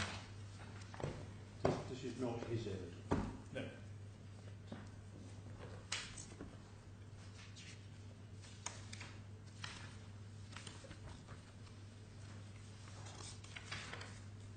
You see that 331-1 is the beginning of this, and this is a witness statement of your solicitor in relation to the question of whether there should be a stay of the judgment and whether or not the claimant would be able to repay any monies to the defendants in the event of an appeal. You just translate that so he knows what it was. Well, I think it's only fair to ask him if he's ever seen it before. Yes. Have you ever seen it before? هل هذا مستند عليك؟ شو المستند؟ هو عبارة عن وثيقة قدمها المحامي بتاعك للمحكمة. أي تاريخ هذا؟ تاريخ 12/11/2004. أوكي. شو يقول هذا؟ يقول إنه يعني المحامين بتوعك يقول إنه إذا في أي استئناف صار في هذه القضية فأنتم راح تقدروا تدفعوا أي شيء في الاستئناف هذا يعني ما في فايدة يعني. شو ندفع؟ يعني الاستئناف القضية اللي أنتم تفضل القاضي حكم فيها بعديها أسوي استئناف عليها. نعم. هذا الاستئناف إذا صار في حكم ضدكم فأنتم المحامي بتاعكم ده ما راح تدفعوا أي شيء. السؤال مغزى يعني أبي أفهم السؤال عشان أقدر أجاوب. So can you explicitly explain to him what is the point of your question? Why are you showing him this one? I haven't yet got to that. Can we just just have trying the to answer. identify the document. Has he ever seen this document before? It's dated November 2014. Has he ever seen this document? He said he doesn't know. The point of my question, he probably doesn't remember, correct? But have you translated to him what I'm telling you the affidavit or the witness statement was for? The point of this statement was to say that the claimants had plenty of money so that they would be able to repay the defendants if the defendants' appeal succeeded. Can you just tell him that? قال لك يعني محامي بتاعك في هذه العريضة قال إنه لما تصير القضية للمحاكمة مرة ثانية بالاستئناف إذا هم كسبوا الطرف الثاني فأنتم ترجعوا لهم فلوسهم. لا مرجعين فلوس. تدفعوا لهم المطالبة. هم قاعد يطالبون ونحن قاعد نطالبون. السؤال الحين. Now, Mr. Rafed says, when you speak about the appeal, did you mean that they are going to ask us to pay them money or what? Who will pay who? If the appeal succeeds, then monies which have been paid to the claimants would have to be paid back to the defendants. Right? And in that event, this statement is saying the claimants could repay because they are very wealthy. And I'll show you the passage in a moment. Okay. هو يبغى يوصل لنقطة معينة يقول فيها إنه الآن في استئناف. نعم. هذه القضية الآن عدت المرحلة الأولى صارت مرحلة الاستئناف. إذا الطرف الثاني ربح الاستئناف هذا فلازم تدفعوا لهم فلوس. الفلوس اللي حكم لكم بها القاضي أول. بس إحنا الآن ما استلمنا فلوس منهم. يعني أنت قصدك تقول لا هو اللي قصده يقول إنه هو قصده يقول إحنا عطونا فلوس عندهم. لا هو قصده يقول إنه أنتوا عندكم فلوس كثيرة وإذا صار قضية تدفعوا ما في مشكلة. ندفع شنو؟ يعني هم الحين إحنا رافعين قضية عليهم. نبي فلوسنا اللي راحت عندهم. الحين إذا أنا خسرت راح أرجع أعطيهم 812 مليون.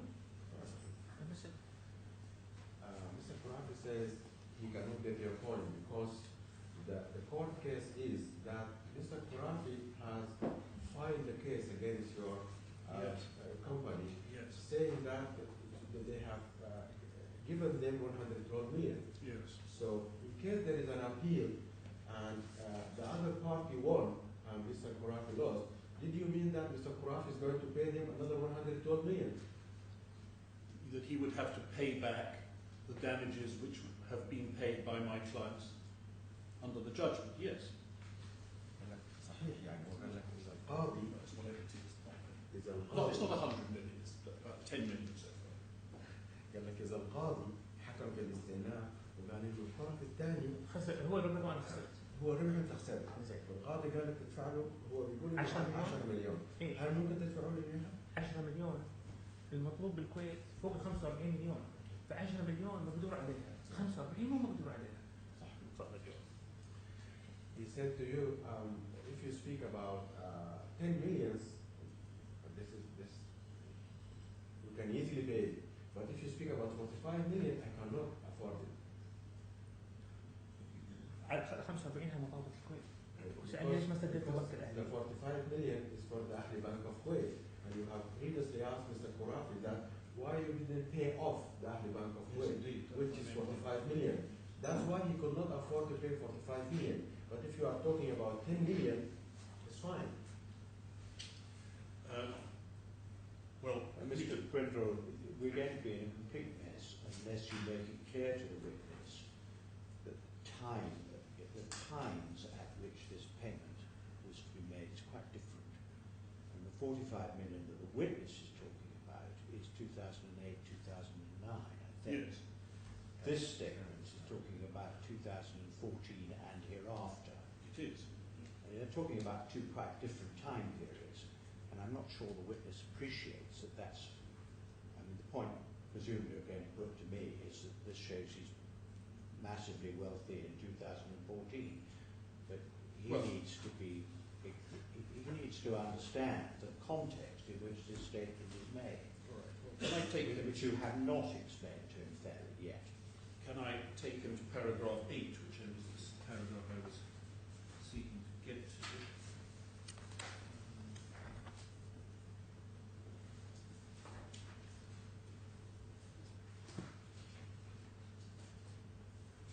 The point that my lord has just made, perhaps you'll just pass this to the witness. is that this witness statement is dealing with 2014, not 2009 or 2010, right? يقول لك انه هذه المطالبه الان اللي يتكلم عنها سعاده القاضي قال كلامك صحيح. هم بيتكلموا عن شيء سنه 2008 مع البنك الاهلي الكويتي، وهذا وقت عدى الان. هذه المطالبه الان في سنه 2014. نعم. هم لو تكلموا عن 2014 هذا زمن لوحده، و2008 كلام ثاني. قال لك فهمت الموضوع. Yes. So if you could look at paragraph 8, please. With that in mind, what this says in 2014 is, first sentence, the claimants are people of substance. Indeed, the judge found that all were wealthy. In particular, the second defendant, who inherited substantial wealth from her husband and family. Just translate that and see if he accepts and agrees with that. يقول لك انه يقولوا انه عائلتكم الله يحفظها كلها عائله ثريه، وبالاخص الوالده الله يحفظها هي ورثت فلوس من زوجها الله يرحمه وابوها. وهل هذا الكلام صحيح؟ تقبل ولا لا؟ said yes, you're right. And a little later on, if you pick it up, about 5 lines down, it says, it is appropriate for the court to focus on her, that's the second claimant's position, primarily. She is the wealthiest of the 3 claimants and has very substantial property assets in Kuwait. Can you just translate that, please? يقول لك انه يعني من المنطق انه المحكمه تركز على الوالده الله يحفظها، لان هي اللي عندها فلوس، يعني عندها عقارات وعندها ثروه كبيره. المفروض المحكمه تركز عليها هي اكثر. الحمد لله. Yes. Yes. And that was true not only in 2014, but also in 2009, 2010, wasn't it? قال لك يعني الوضع المالي للوالده الله يحفظها مش هو الان بس كويس 2014، زمان 2008 كمان كان كويس. يعني بعد ما سارسن اخذ الفلوس؟ ايه سنه 2008 ما بعرف. لا كان وضع مقارنة باليوم كان وضعها زي كده. Mr. Khurafi says compared to today, at 2008 my mother's financial situation was worse than today. Well, you may recall, and I'm not going to go over this with you, that a lot of evidence was given at the trial by you and your mother about, and your wife, about the assets that you had available. You may remember giving a lot of evidence about that. Is that right? قال لك انتم لما شهدتوا انت والوالده الله يحفظها والمدام، لما شهدتوا كانت شهاداتكم فيها ذكرتوا انه عندكم فلوس وعندكم عقارات وعندكم اصول يعني. نعم. Yes. Right. Now let's move on to the position in 2010 when the CBK loan was taken out. Do you remember that was September 2010? قال لك في شهر سبتمبر 2010 انتوا اخذتوا قرض من البنك التجاري الكويتي. نعم. هل هذا صحيح؟ صحيح. Yes. And you are now claiming for interest that you have had to pay. When I say you again, I mean, in fact, it's the second claimant, I think, isn't it? The second claimant has had to pay interest to CBK, and you're claiming that from my clients, correct? قال لك انه الوالده لما اخذت قرض من البنك التجاري الكويتي الان هي دفعت عليه من 2010 دفعت عليه فوائد. نعم. فهذه الفوائد الوالده تطالب المحكمه انها ترجعها من القرض الثاني. نعم. Yes, we are demanding that. Can you explain why no claim was made in respect of CBK interest at any time until after the trial and judgment in this case? قال لك طيب ليش يعني قبل ما تصير هذه المحكمة ويصير الحكم ليش ما طلبتوا هذه الفوائد من قبل؟ يعني من قبل ما طلبتوها، ما جبتوا سيرتها، ما طلبتوها. أنا بعد النقاط إذا ممكن أشرح السالفة. Okay. Your Lord, Mr. Khurafi says, can I elaborate? Please. He can certainly answer the question in the form he wishes. زين. البنك الأهلي بفترة معينة أصر على بيع جميع الضمانات اللي تملكها الوالدة. عندك ولا بعد؟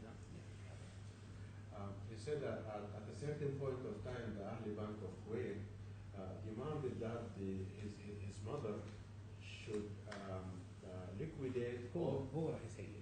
Okay, that the Ahli Bank of Kuwait is going to liquidate any assets given by his mother as collateral for the loan. You wanted to continue? فطلبت منه محامي مالي انه يلقى لي حل سريع لان كانت رغبه الاهلي بالتسويه معدومه. Then I asked my lawyer at that time to find me a quick solution because on the part of Al Ahli Bank of Kuwait there was no intention for a settlement with us. فكان المحامي مالي اسمه باسم مظفر وهو شريك في KBH.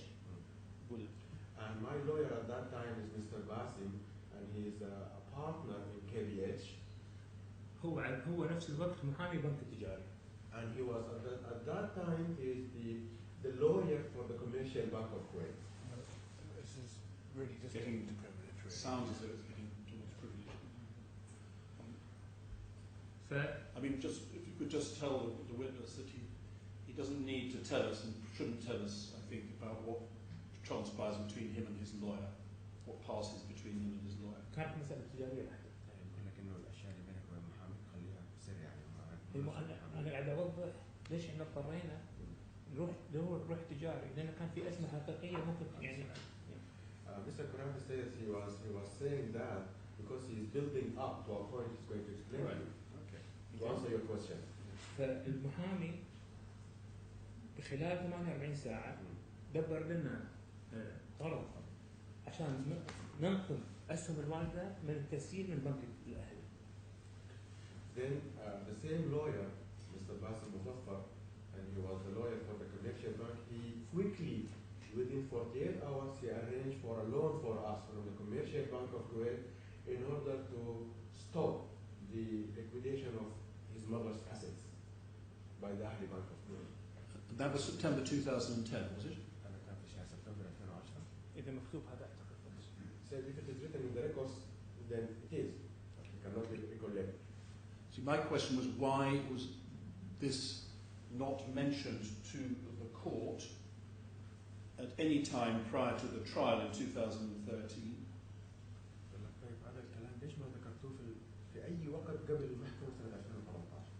أنا ذكرت هذا المرحوم كاشف.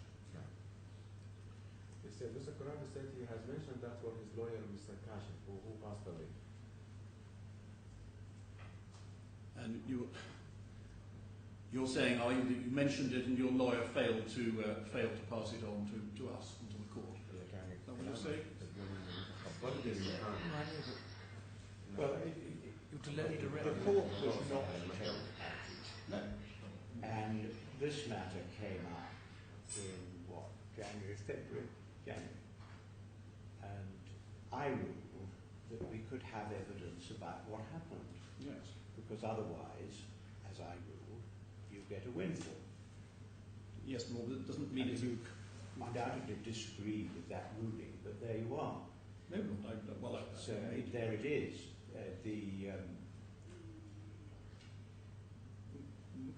There's no reason to doubt that the KBH knew about it if the witness says that it was them who organised it.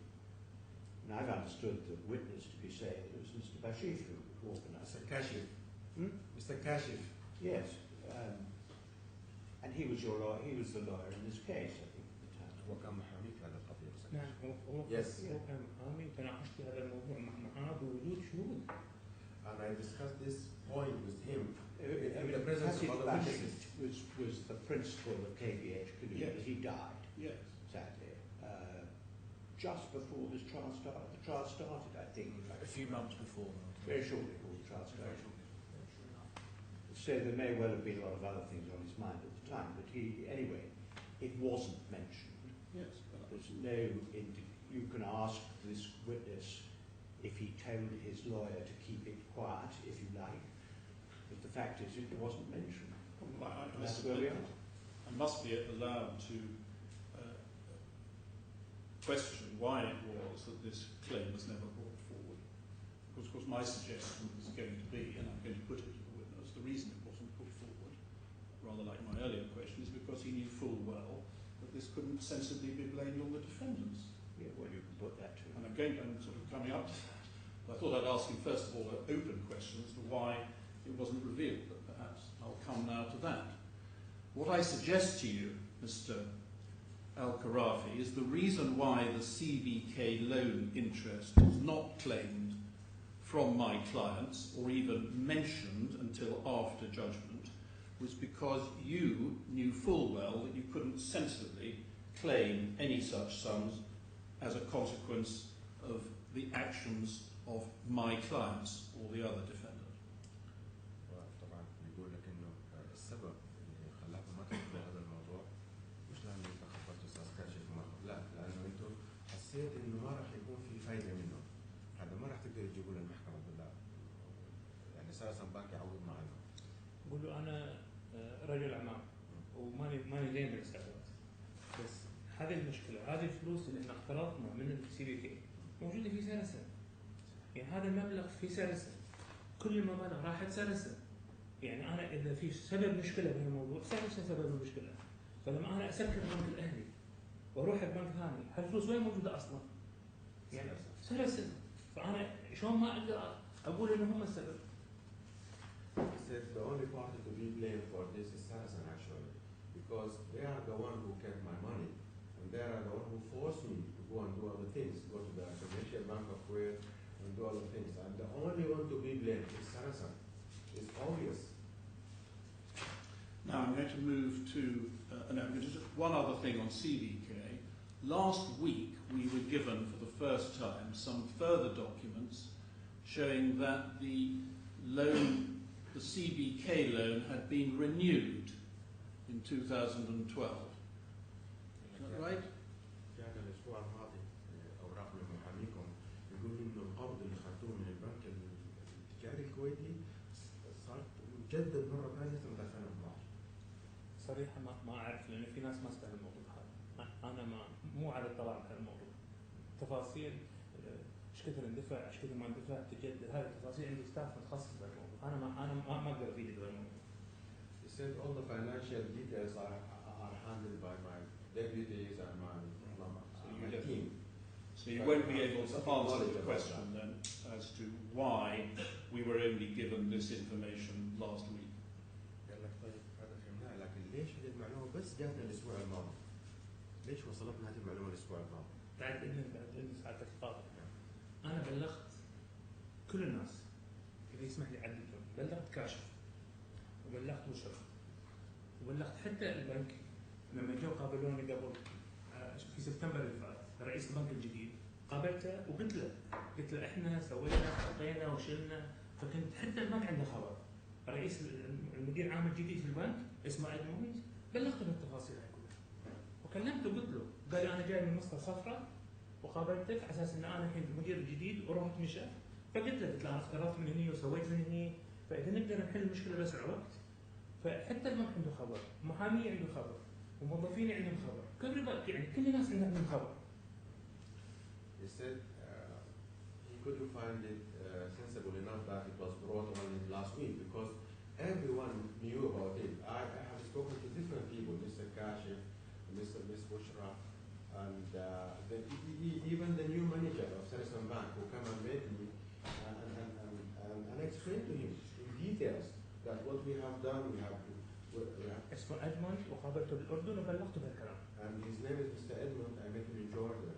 He's the new manager of Sarasin Bank, and I met him in Jordan. And I explained to him in details what we have done to salvage what we have suffered from Sarasin. We have been to the commercial bank of Kuwait and different people, different things we have done. Mr. AlKhorafi, it's true, isn't it, that these documents about renewing the CBK loan only came to light last week and were only given to my side last week. يعني هو بيأكد وبيقول لك إنه بس هذه المعلومة وصلتنا الأسبوع الماضي. هذا التفاصيل عند المحامين هذا مو شغل يعني. He said you cannot refer to me about this matter. You can refer to my lawyers. Right. Now, I'm going to pick up a point that I made earlier on. You remember I suggested to you, I want to now look at some of the detail of the ABK statements. Right? الصفحات المصرفية تبع البنك الأهلي الكويتي وراح يرجع لك عليها مرة ثانية. Yes, please. And I want to explain to you why I put to you earlier that it was wrong to say that you were only claiming up till December 2009 because you only had statements up to that date. رجع للنقطة الأولانية وقال لك أنتوا طالبتوا بكشوفات حتى 14 سبتمبر 2009. أنت قلت أنه عندكم كشوفات لحد هذا التاريخ بس هذه النقطة مش صحيحة حسب رأيكم. Right. So what I'm going to suggest to you is that the date of December 2009 is not, in any case, of any of the bank accounts at ABK, a date up to which you had statements and after which you didn't. In other words, that date has no relevance to what statements you did and didn't have. قال لك هذا التاريخ اللي ذكره اللي هو 14 ديسمبر 2009 أنت ذكرتوا فيه إنه هذا آخر ستيتمنت حصلتوه من البنك الأهلي الكويتي. نعم. هذا الكلام مش صحيح حسب رأيي. في أسباب رح يكمل الكلام. Yes.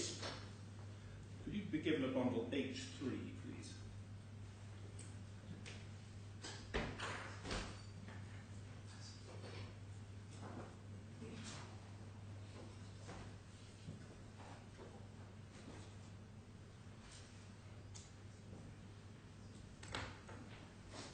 I'm first going to show you, it won't take too long, I hope. I do think I have to do it. 3 bank statements relating to your account, your personal account. Then I'll deal with your mother and then your wife. So, when this bundle arrives, if you look at towards the end of this rather fat bundle is tab 149.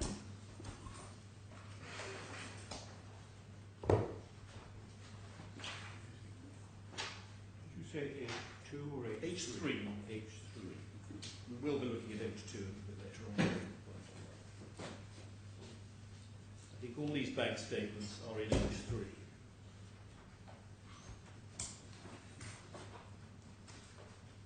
Were these documents available at trial? Yes. Yes. They were. They were. So this point could have been made at trial?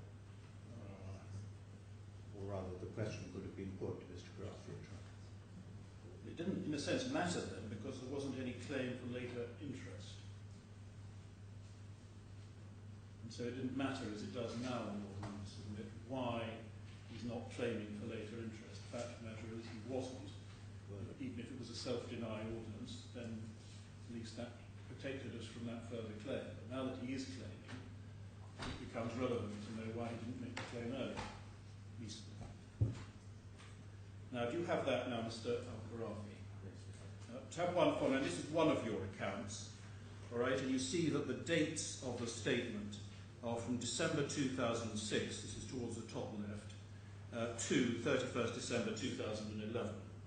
Which page are we reading? Page 4684. 4684. It's the first page, and I think the only one I need to show you of this bank statement. It goes on for several pages. Do you have it? Once we get into this, it's going to become very straightforward. Tab 149, page 4684, top left-hand corner.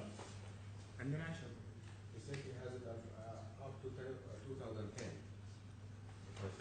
No, it says 31st December 2006, to date, December 2011. You see that? 11.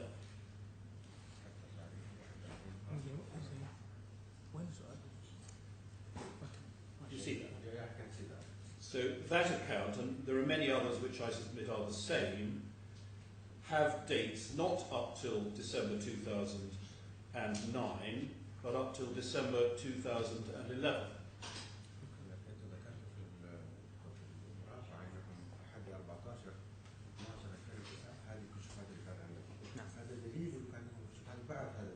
ممتاز بس هذا السؤال هذا اللي بيجاوب. Now, Mr. Grafi's question, who brought these statements?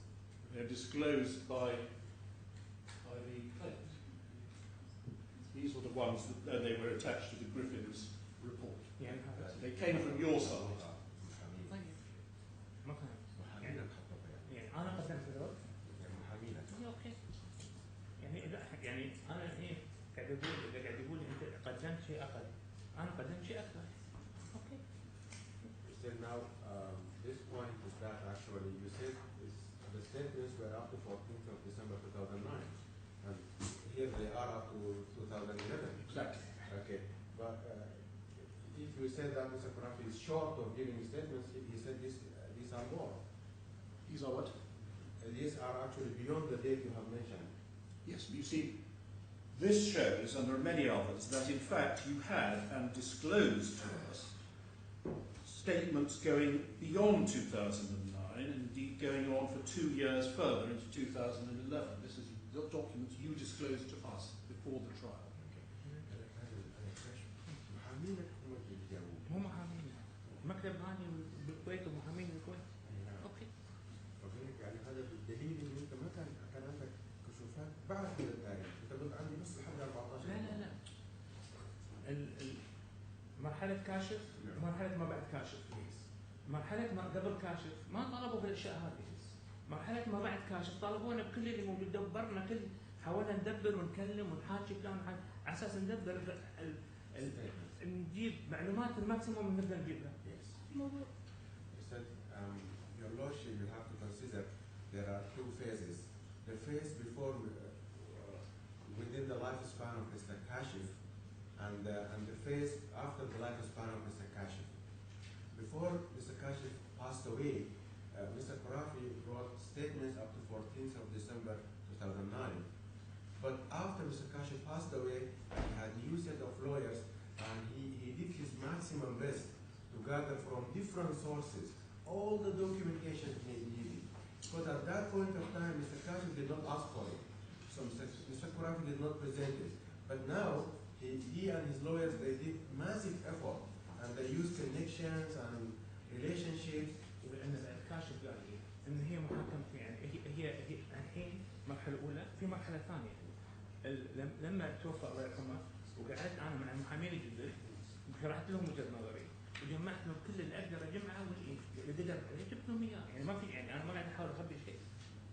Mr. AlKhorafi said that he is not hiding anything because when Mr. Kashif was alive, Mr. Kashif told Mr. AlKhorafi clearly that we are going to have 2 phases of trial. Phase 1, we are waiting for a judgment. Whenever we have a judgment, then we need more documentation. Mr. Kashif passed away before that day. But with the new set of lawyers, Mr. AlKhorafi presented them with all the documentation he has. No. These documents that we're looking at, we've only looked at one so far, were documents which were put in before the trial. Right? We have not seen any other or earlier documents. These are the first and only ones that we have seen, and they were disclosed before the trial. Please explain that. هذه الكشوفات قدمت قبل الحكم، قبل ما يصير يعني قضية المرحلة الأولى من القضاء، لما كان كاشف حي، هذه مستمرة للقضاء. أنا قدمت كل اللي عندي عن طريق المكتب مالي. أنا الحين إذا في أشياء هو يقول أنتم قاعد تقولون إن في شيء قبل 2010 في 2000 الحين في شيء علوم، هذا الشيء لمصلحتي مو ضدي. فأنا يعني هل هذه كانت موجودة قبل؟ هل موجودة بعد؟ هذا لمصلحتي ولا هو ضدي؟ أنا ما خبيت شيء. Mr. AlKhorafi says that he did not hide anything, whether it is against him or for him. He did not hide anything. All he had, he presented to the lawyers, and the lawyers handled the case. So you cannot deal with him about the technicality. Let's just show you what a couple of other documents in the same Well, type. if you're going to show these documents, I think it's only fair to show the last page, because you'll see where the entries run out. And you make the assertion that end of December 2009 is of no relevance at all. If you look at the last page, you'll see it's actually very relevant.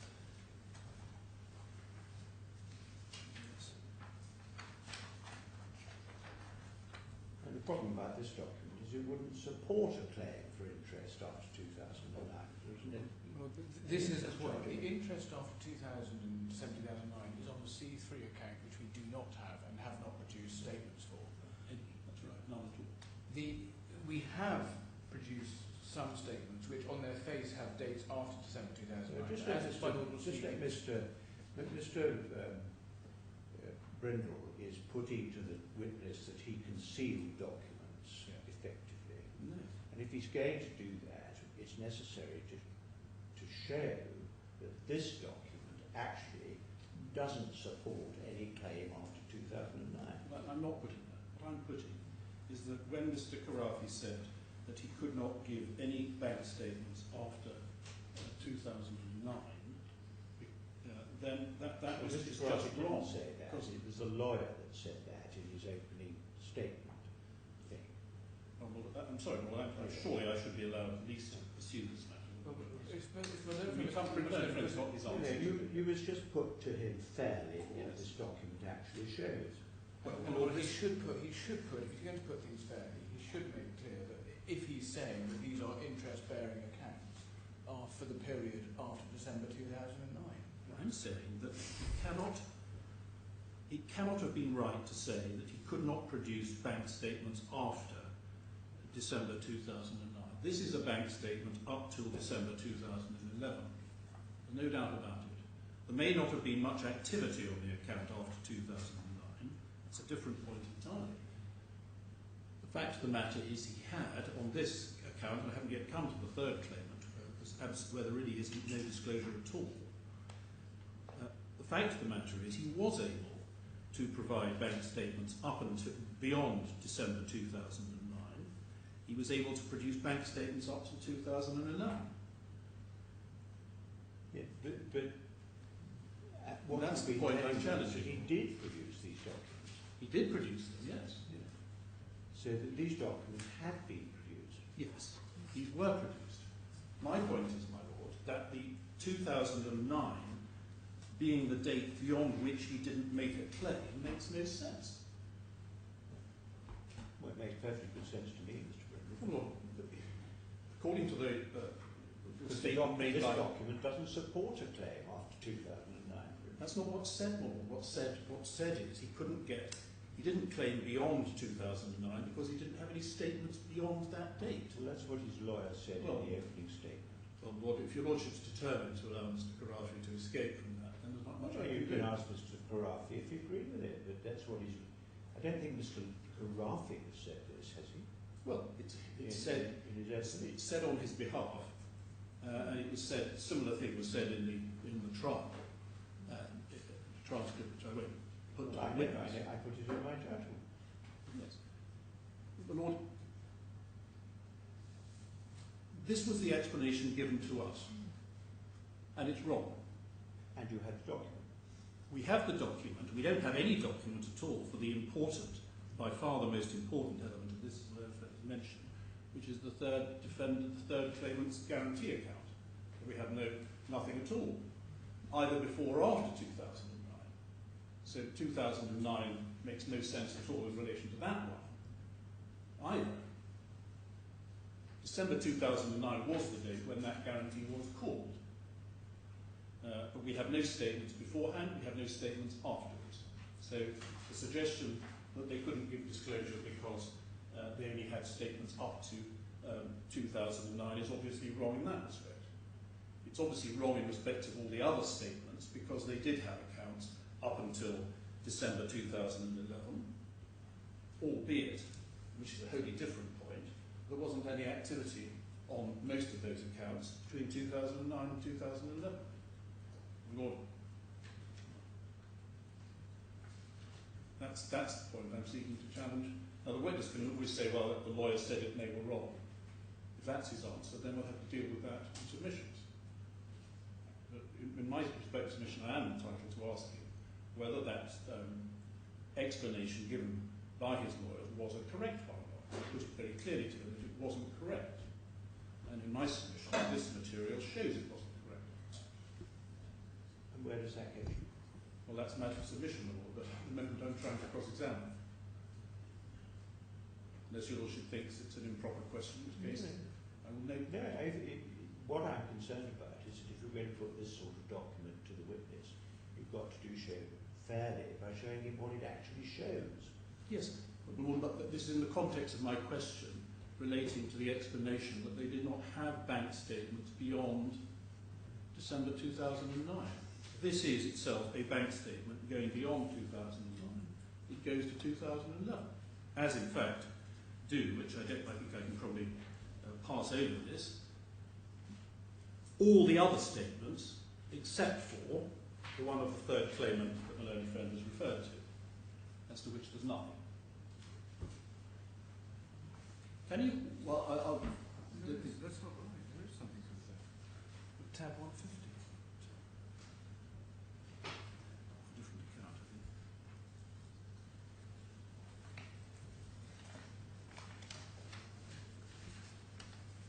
That's not the guarantee account. No. No. There's no. The point is, as I said, there's nothing from the third defendant on the guarantee account in relation to which 27 million was called, which gives rise to the great majority of the claim. Well, you can see it coming in the last page of tab 150. I think we'll get on with the evidence. Well, can you explain to me, you may not be able to, Mr. AlKhorafi, why we don't have, we say we don't have, any statements for the third claimant's account on which the 27.5 million guarantee was called?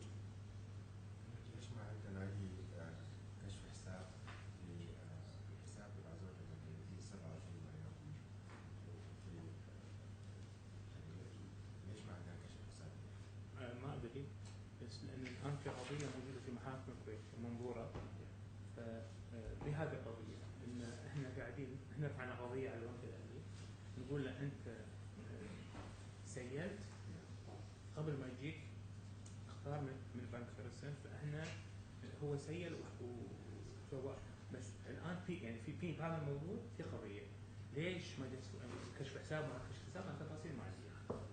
Regarding this matter, there is a case now before the courts in Kuwait against the Ahli Bank of Kuwait regarding the 27 million because they have liquidated the collateral put by my wife before they have a conclusive answer from Sarasin-Alpen.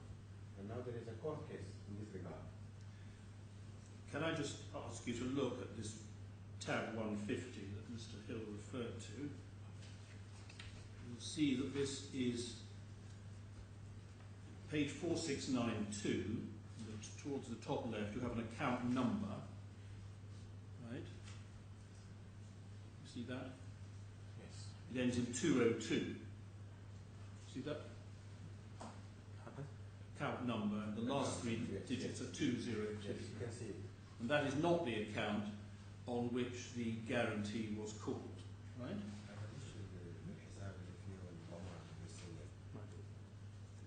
But on the second page, we see a reference to it. Last entry, the 14th of December 2009, debit 27.5 million, is referred to here, yes?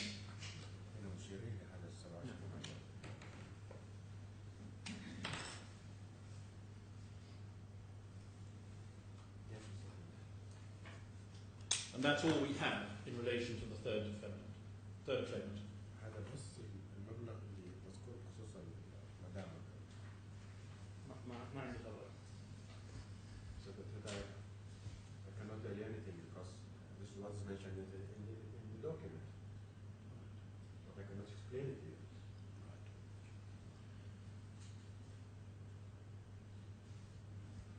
Well, the position at the moment is that it seems to me this is not Mr. AlKhorafi's bank statement. No. I have no idea whether Mr. Khorafi has ever seen it before, whether his wife disclosed the bank statement to him, or whether he's any position to tell me what this bank statement shows other than what I can read myself.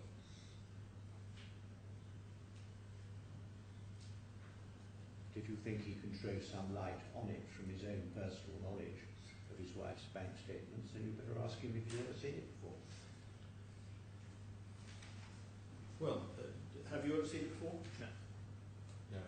You have a power of attorney over your wife's bank account, didn't you? Or you had a general power of attorney over her affairs, yes? عندك وكالة قانونية من المدام تدير أعمالها أي شيء مالي. لا مو أدير أعمالها، أدير العلاقة مع سارسن. Mr. Prophet said that he has a power of attorney for his wife only to deal with the matters related to Sarasin-Alpen.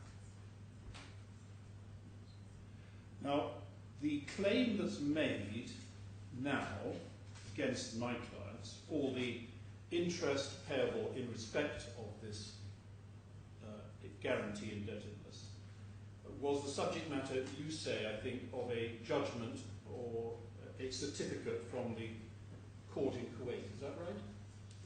حضرتك ذكرت إنه هذا المبلغ الآن مخصوص بخصوص مدامك إن في قضية الآن بالكويت حاليا.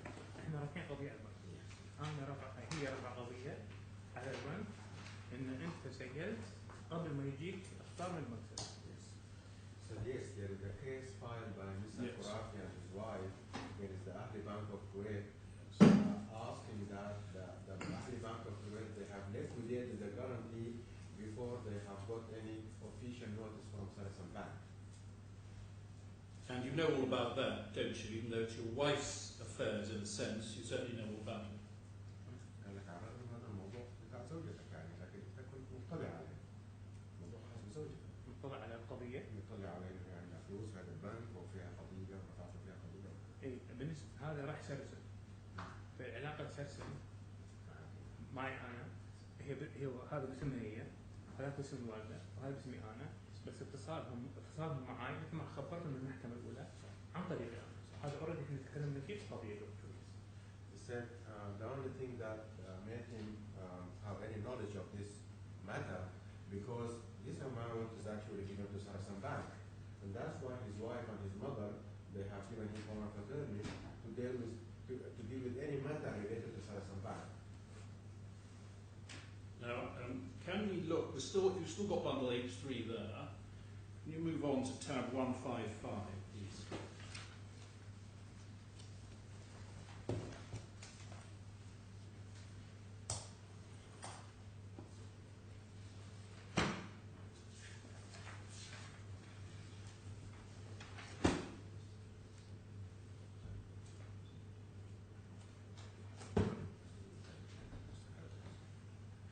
Sorry.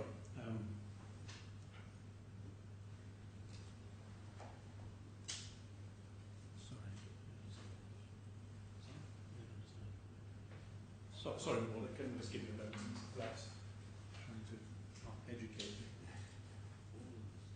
Well, this is a document which is written in Arabic on 4710, 4701, I think. Yes. Sorry, Mohamed.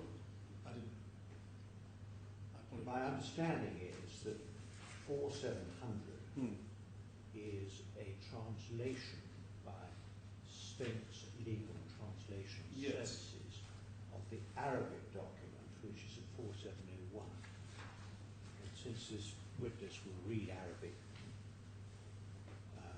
as his first language, it may be that he should be referred to the Arabic version rather than the English version. Well, if I was capable of saying that. If there is any difference. Well, I'm not sure how I can ask him to look at both the Arabic and the English, but obviously I can only question him, because I don't speak Arabic, on the translation, but as he looks at it, he no doubt should also look at the Arabic, in case... Yes, he has. Now, this doesn't make a lot of sense to me. You may be able to cast some light on it. First of all, what is it your understanding that this document exactly is? هذا المستند اللي متعامل فيه دولة الكويت. نقول هذا أول شيء. هذا المستند متعامل فيه دولة الكويت ووزارة العدل. Okay, this is a document issued by the Ministry of Justice in Kuwait. This is the type of documents commonly used in Kuwait. تشهد الإدارة العامة للتنفيذ وزارة العدل. Yeah. By virtue of this document, the Ministry of Justice certified that yes. البنك الأهلي رافع قضية على رافد الخرافي، علي رفاعي، وعمر الحمد بملف معين برقم معين بجلد معين بتاريخ معين بقيمة مبلغ $27.5 مليون. The document certifies that the Ministry of Justice in Kuwait states that there is a court case filed against Mr. AlKhorafi, Mr. Amrah Hamad, his mother, and Ms. Alia Rifai, his wife, in the amount of $27.5 million. أكمل؟ Yes, please. كله أكمل؟ You wanted to continue, yeah? وهذا العقد إدارة التوثيق هذا اسمه عقد تنفيذي. هذا عقد رقم العقد مشار إليه رقم 333 إدارة توثيق العقار.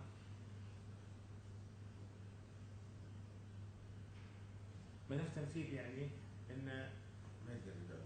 لا إن هذا الضمانات في هذا الملف تنفيذ يقدرون يبيعون يرهنون يبيعونها يسيلونها وقت ما يبون. هذا اسمه ملف تنفيذ. ملف شو بالإنجليزي تنفيذ ما أدري اسمه.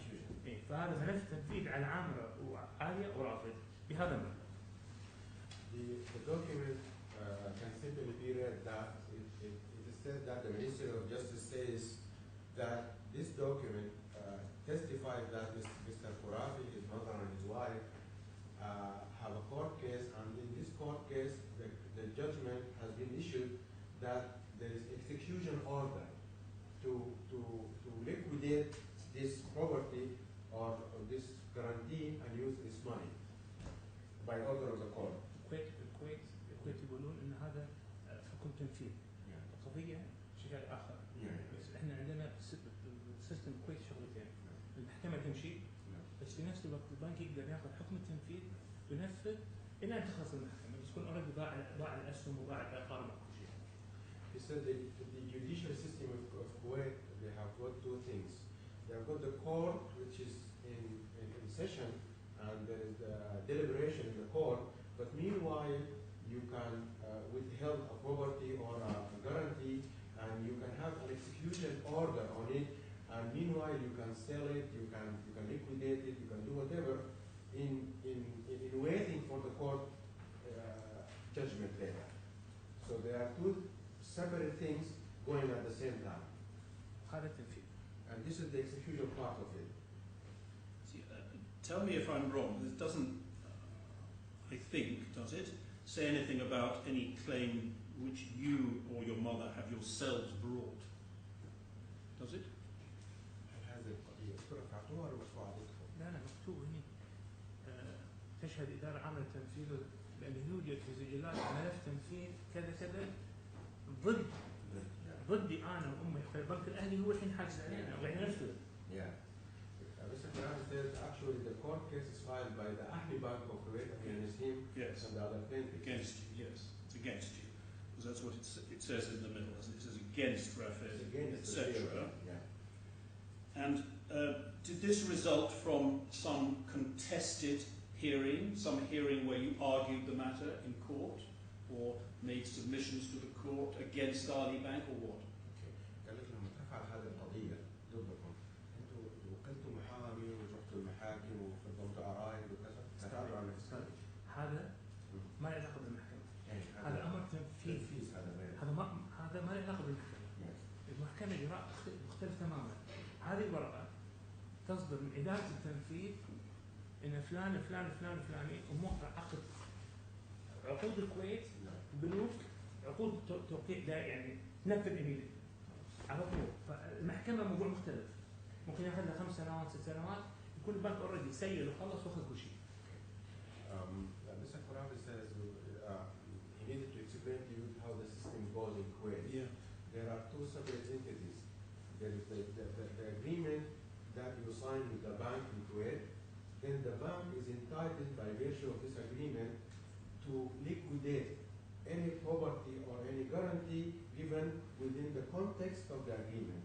This is one line. The other line, you have got all right to go to Kuwaiti courts and make a plea or make a submission and request that you have a judgment you want to contest or you want to file a court case.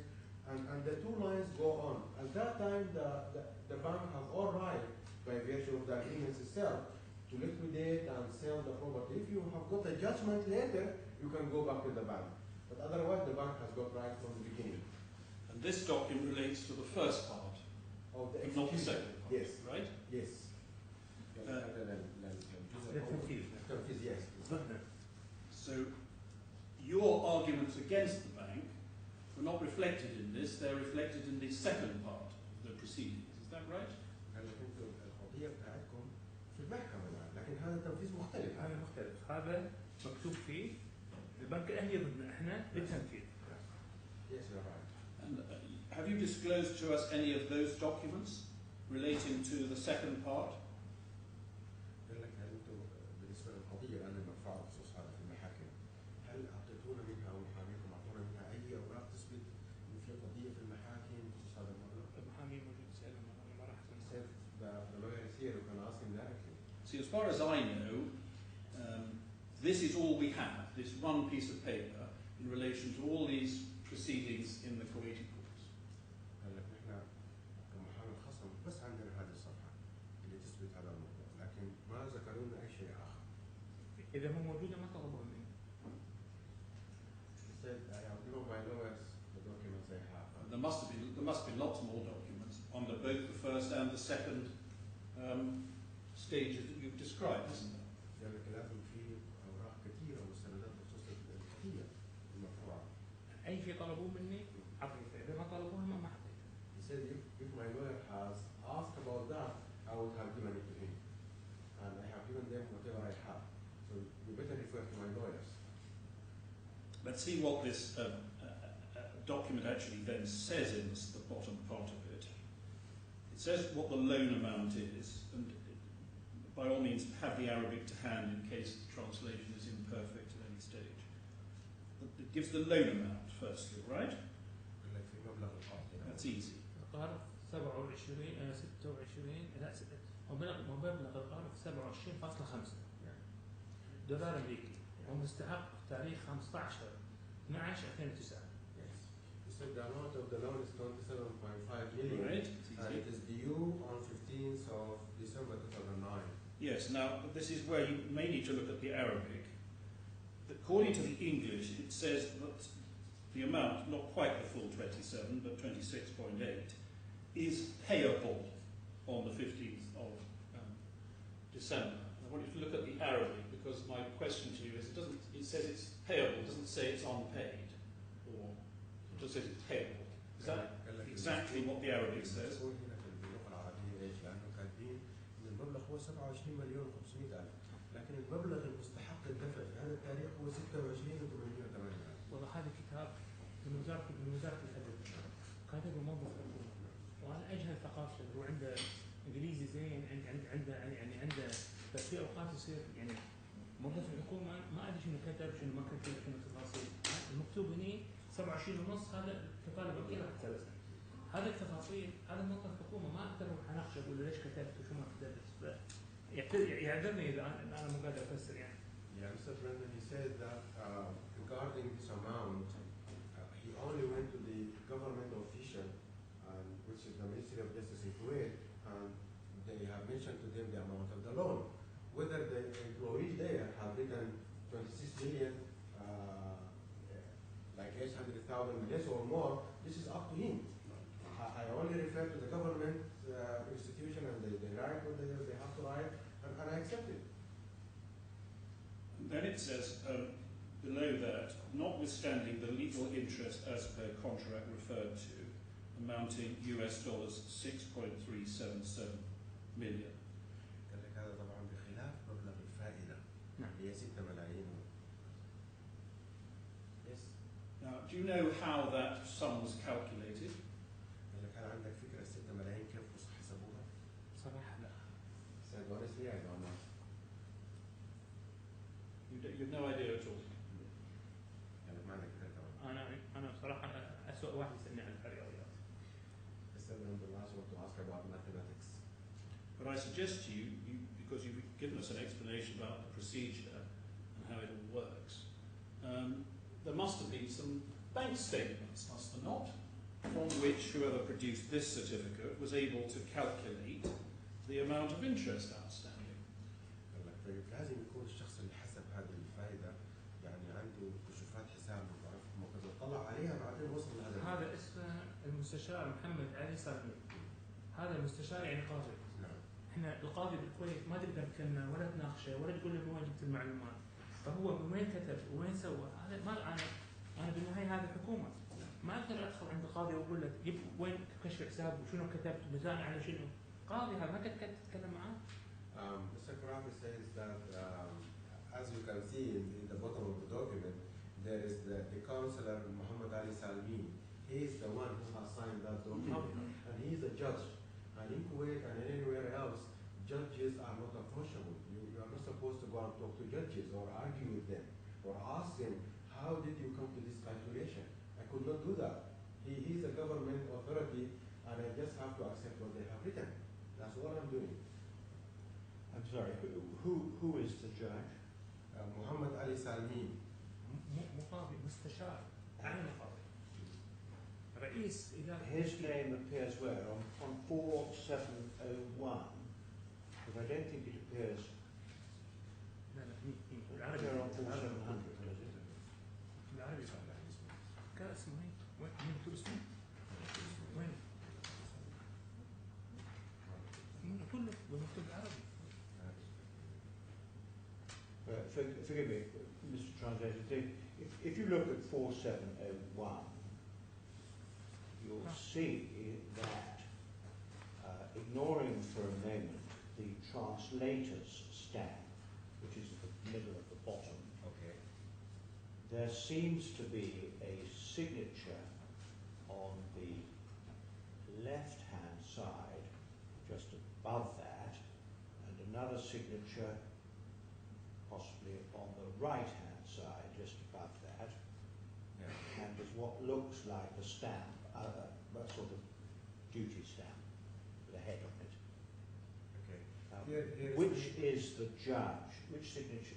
Which is the? So on the left-hand side, Your Lordship, you have the judge's signature and name and designation. He's Yeah. the head. Where do I find that on 4701? On the left-hand side, Your Honor, of the document. That's the judge. That is the judge, Mohamed Ali Salmin, the head of the Could I executive just write that department. down? Mohamed. Mohamed Ali Salmin, S-A-L-M-E-E-N. S-A-L-M-E-N.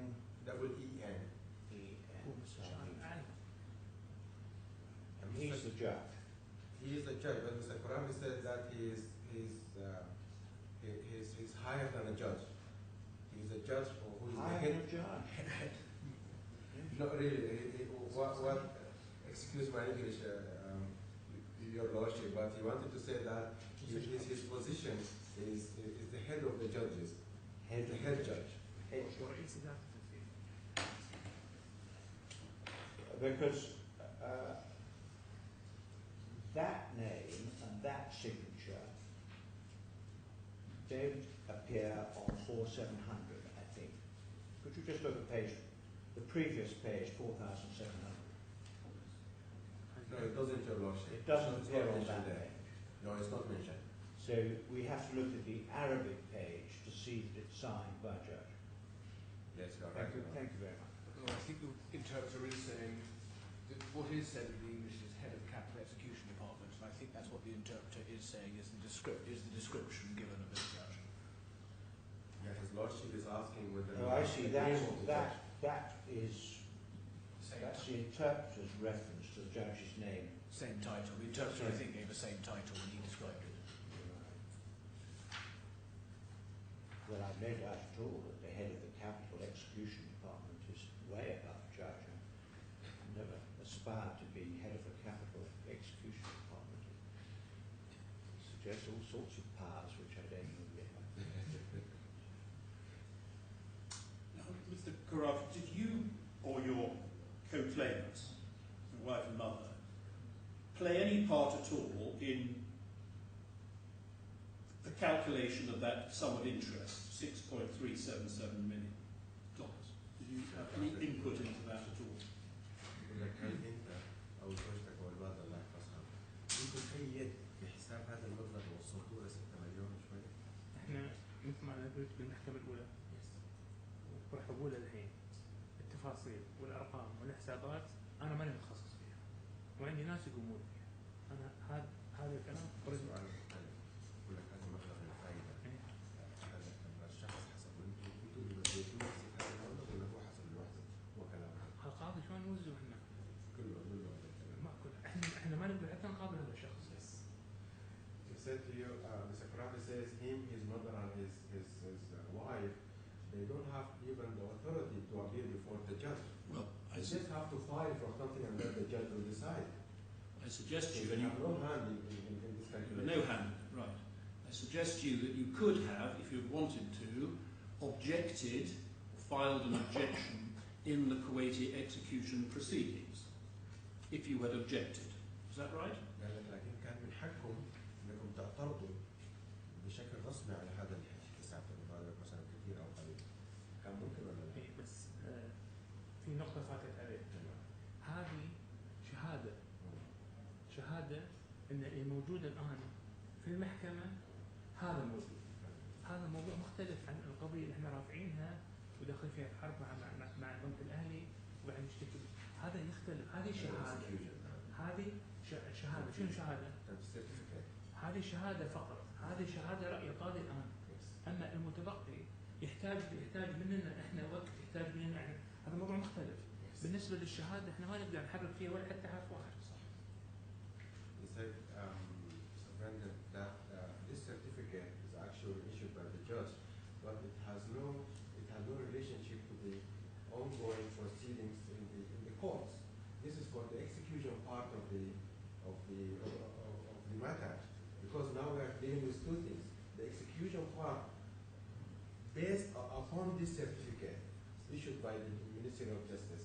But Mr. AlKhorafi, his mother and his wife, they have filed a court case in the civil courts in Kuwait. This is something else, entirely different, and that is going on now. And if you want me, I can bring you more documents on that. Is it not right that this certificate by the head of capital execution would have been based on an expert appointed by the court who would have produced a report which the head of capital execution would then effectively certify? Is that right? قال لك ما كان أحسن لو كان هذه الشهادة المحكمة عينت خبير مختص في الحسابات وجلس وحسب هذا الحساب بعدين قال المبلغ كذا والمحكمة صارت. أنا ما أقدر أفتي من عندي. الخبير يعين بقضايا مو عشان شهادة. الشهادة تطلع من الملف الموجود الآن بالتنفيذ. أما الخبراء بالقضايا فقط. بس أنا ماني محامي فلا يأخذ كلامي يعني. Mr. AlKhorafi says if you wanted to request for the appointment of accounting expertise or expert, that is something for the court to decide. It's not for me or for anyone, just a normal civilian, to go to the Ministry of Justice and ask for an expert. That is for the court to decide. But I have followed the standard procedures in Kuwait, and I have applied for a certificate, and now I have the certificate in front of you. That is done by the procedure. For the execution part is the same. But regarding the court case, this is something entirely in the hands of the courts. I suggest that you could, if you had wanted, have obtained access to the court file to find what the calculations were behind this certificate. Is that not right? قال لك يعني انت لو كان انت عندك الرغبه كان انت قدمت طلب للمحكمه وقلت لهم انا عايز اعين خبير ويعين لي حساب هذا المبلغ. هذا احتمال ممكن بس بعد 3 سنوات. اجراءات الكويت تاخذ لها 3 سنوات. He said yes, you are right, but this one might take at least 3 years because the procedures in Kuwait will take long time.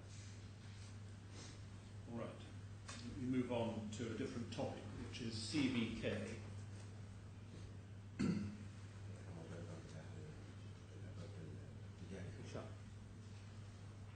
Now, can we, if you still got H3, go back a little bit earlier to tab 144.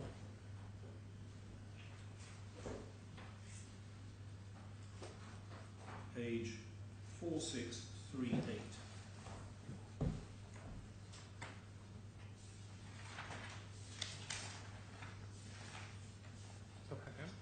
Now this is again I think, a translation of an original Arabic document which comes later behind it. Is that right? Yes, yes, he's looking. And yes, and the date of this is the 22nd of September 2010, and it relates to a loan by CBK of 10.8 million Kuwaiti dollars. Dinar, so sorry. Yes? Yes, you're right. Now, and the loan was made in favour of your mother.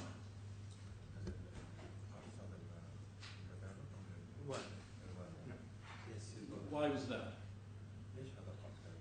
هذا القرض من أن البنك الأهلي بسبب مشاكلنا معه قرر يبيع أسهم الوالدة كلها، وما كان عنده استعداد يتفاهم معنا، ما كان عنده استعداد أنه يستنى على ما نحل مشكلتنا مع سارسن.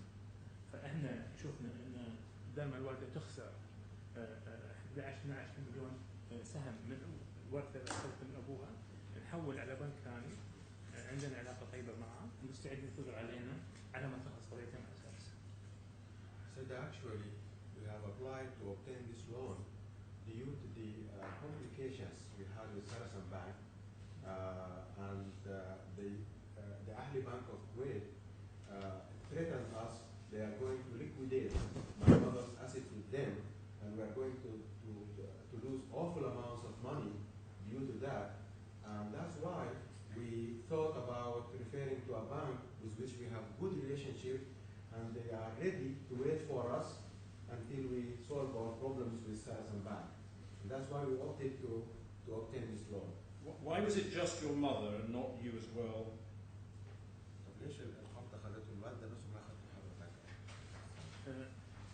الوالدة البنك الأهلي قرض الوالدة 30 مليون دولار. سارسن دفع لي أنا كفالة بنكية 22 مليون، وكان متبقي 7 مليون دولار. فالبنك التجاري والأهلي ضموا 7 مليون مالتي على 30 مليون مالت الوالدة، فصار 37 مليون. فما في أنا والوالدة سكر وراح البنك. He said actually the same facility was obtained by agreement with me and my mother, because the Ahli Bank of Kuwait wanted $30 million from my mother, okay, and they wanted 7 million, 7 point something million from Mr. Rafed AlKhorafi. We have joined the loan of my mother and mine, and we have shifted to Commercial Bank of Kuwait so that to settle the whole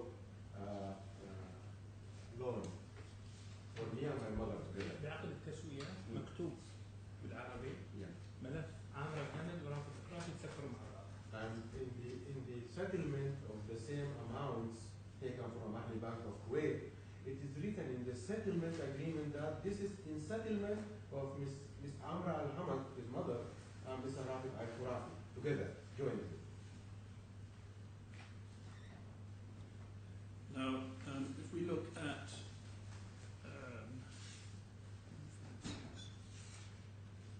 tab 156 and 157,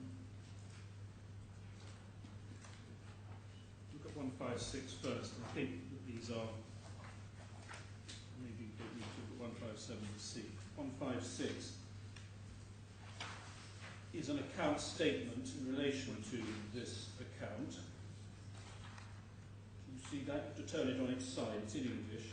There's Arabic behind it though, so you may want to refer to the Arabic, which is not, you don't need to turn sideways immediately behind it. Yes. And this shows, does it not? It shows first of all the debit of 10.697 million on the 29th of September 2010, and it goes up till repayment of the loan, or payment of the loan, the last item, on the 31st of July 2012. Right? Yes. So this loan was repaid in July 2012, right? No, why not? ليش ما سكرنا؟ ليش يعني ما سكرنا؟ ما سكرنا، ما عندنا قضية ما سكرنا. هذا اللون لحد الآن موجود.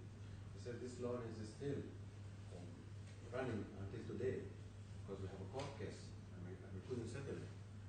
That is because of an extension or renewal which was negotiated in 2012. Is that right? هل هذا السبب اللي خلاك ما سكرت لأنه كنتوا حابين تجددوا القرض في 2012؟ شلون يعني هذا القرض نفسه جددتوه في 2012 عشان هيك ما سكرتوه المفروض أحسن يجددوا. ما نقدر نسكر. No, he said we couldn't pay. Well, isn't it right that that particular loan, which we've been looking at, was repaid? And I'm then going to go on and ask you about what happened in 2012. But that particular loan that you took out in 2010 was repaid in 2012. Is that right? هل هذا القرض نفسه سكرتوه في 2012؟ لا. He said no. Let's look at some documents which we got last week in a bundle. Put away bundle H3 now and go to bundle I, please. So we can be taken to that.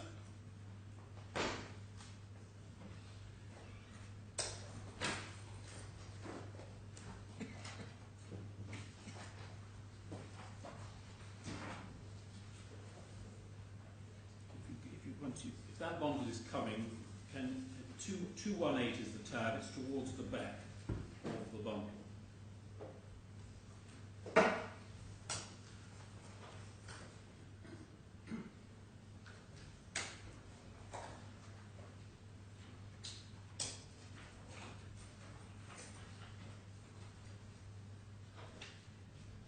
Have you got that? No, it's not reached you yet.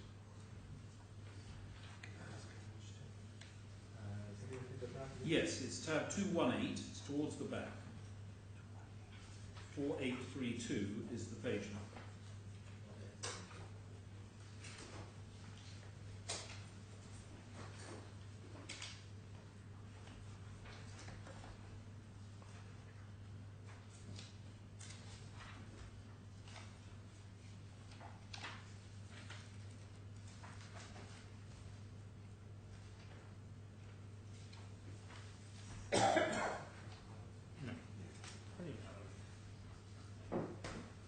Again, it's an English translation of the Arabic behind, but this is what I was putting to you a moment ago. This was a new contract, was it not, entered into in about August 2012,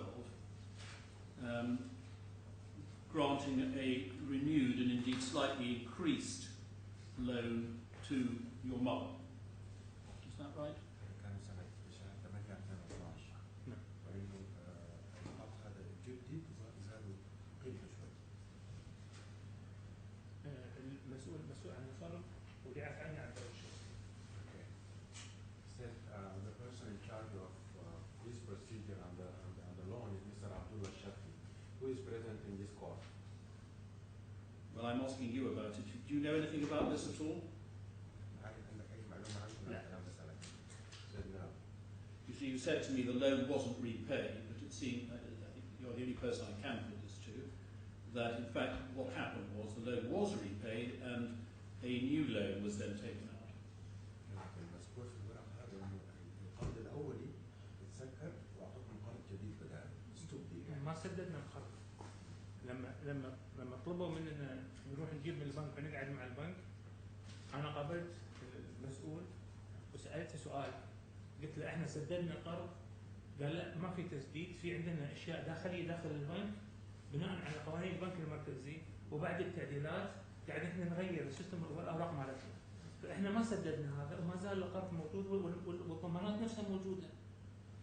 Mr. Rafed says actually he met the person in charge of this file in the bank itself, and he told me that this loan is not repaid. It's actually we have an internal procedure required by the legislative body in Kuwait who is overseeing the banks sector, and we are just making shift in the documentation itself, but the loan is there. Are you aware that under this loan, unlike the previous loan, your mother had to give a mortgage over some shares in NBK. طبعا القرض الاولي وهذا القرض الجديد. الوالده الله يحفظها كانت لازم تحط ضمانات مقابل هذا. مخابرات ضمانات من اول؟ لا عشان الجديد هذا. إلى أنه اول كانت حاطه. حطت لأن سعر السهم نزل. اوكي. سعر السهم ينزل فيبغى ضمانات أكثر. Yeah, actually it says the explanation for this actually Miss Amrah Hamad, his mother, had put guarantees before for the previous loan. But when we had this loan renewed or whatever done with it in documentation, the price of the shares fell down. So she had to put more collaterals to meet that. So you do know about this renewal or new loan, don't you? You're now beginning to tell us that you do know about it. انت قلت انت ما بتعرف شيء عن القرض ولا انت قلت لانه السعر نزل عندك معلومات عنه. عبد الله شرقي ليش عبد الله شرقي راح قاعد معهم وشرح لي قال لي انه الحين احنا صار في تغيير وصار في كذا. عبد الله كان قاعد وراك. عبد الله شرح لي وعبد الله مسؤول الطريق يروح السي بي كي تقريبا وقاعد وياهم انا ولا مره رحت معاهم. He said I have never had a meeting with the CBK before. Mr. Abdullah Shaki, who is present in this courtroom, has had many negotiations with them, and they have reached this settlement. But Abdullah was only briefing me, but he is the one who was going there. Mr. AlKhorafi, you're trying to pretend, I suggest, that you know much less about this than you in fact know. Is that not right? لأنك أنت تحاول توحي للمحكمة إنك أنت تعرف معلومات أقل من اللي في الواقع بتعرفه. الجواب اللي عندي. So I have answered with what I know. You said you knew that your mother had to pay increased security because of the drop in value. You knew that? لك مش أنت قلت إن الوالدة الله يحفظها اضطرت تحط ضمانات زيادة عشان قيمة السهم نزلت؟ هو قال ليش حطيتوا ضمانك زايد؟ فمن المنطقي ليش حطوا ضمانه؟ لأنه هو اللي سأل السؤال. هو قال ليش حطيتوا ضمانات زيادة؟ أنا جاوبت حطينا ضمانة زيادة لأن سعر السهم نزل. هو سأل السؤال جاوبت على السؤال منطقي. Mr. Khurafi said that you are the one, Mr. President, who asked the question. Yes. You said, why did you put extra guarantees for this loan? And Mr. Khurafi answered you that because the price of the shares fell down. So we had to put more securities. See, Mr. Khurafi, in relation to this matter, that is the post-2012 CBK loans, we have no evidence in any witness statement from you or your lawyer. All we have is documents that we were given without explanation last week. Do you appreciate that? احنا طبعا ما كان عندنا اي معلومه عن هذا الموضوع الا من المستندات اللي قدمها محاميك الاسبوع الماضي بس. مو صحيح. So this is not true. So where do you say that you had previously told us before last week anything about this loan extending beyond 2012? أنا لما كنت في المحكمة المرة اللي فاتت ما حد سألني هالسؤال. ولما أنا حصلت لي فرصة وكلمت فيها أرجع المرة الثانية كاشف وبشرى وحتى سارسن-Alpen بلغت عدمن وقلت له في عندنا قرض في بنك تجاري وكنت واضح حق البنك سارسن حق المحامي مالي حتى حق المحامي الجدد بلغت الكل بالموضوع هذا. During the court testimony given by Mr. AlKhorafi in the cross-examination by yourself and your colleagues, you did not ask me about this question. When it was brought to me, I answered you, and I have already brought it since the beginning, the early beginning. When we were starting, I mentioned that to Mr. Kashif. I said to Mr. Kashif this and that, and then later on I mentioned to the lawyers, and later on I mentioned to Mr. Edmond, whom I met in Jordan, and he's the manager of Bank Sarasin. My Lord, if I could interrupt, I do apologise. This question is actually put in a false basis, in that Mr. AlKhorafi's sixth witness statement it does confirm that the CBK loan remains outstanding and interest continues to accrue. It's paragraph 10. Yes. So it was said that the loan was outstanding beyond 2012. The question was about the new loan that was made in 2012, as to which we had no information until last week. That's what I put, and I suggest that that's perfectly right. We were not told anything about a new loan made in 2012. have to answer that. I'm just answering the objection. Translate it in case you want to say anything more.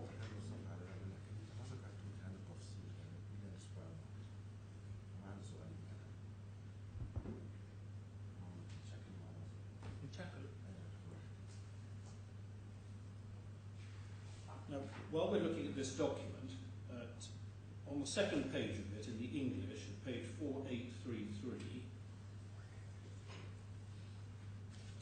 you will see in the first paragraph, firstly, that the amount of the loan has increased. Not by a huge amount, but it has increased up to 11.1 million Kuwaiti dinars. Right?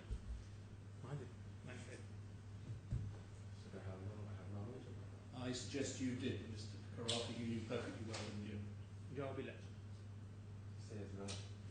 And this is a reference to the use of monies, the end of that, for the purpose of financing personal needs. See that?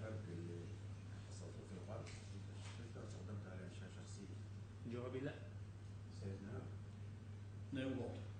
You mean no doesn't say that, or no you don't know about it, or no it wasn't for personal needs? ما طبع دينار واحد من البنك التجاري حق أي واحد فينا. You said you did not retrieve any single dinar from the commercial bank of Kuwait to me, my wife, or my mother. Was it or was it not true that the purpose of this was financing personal needs?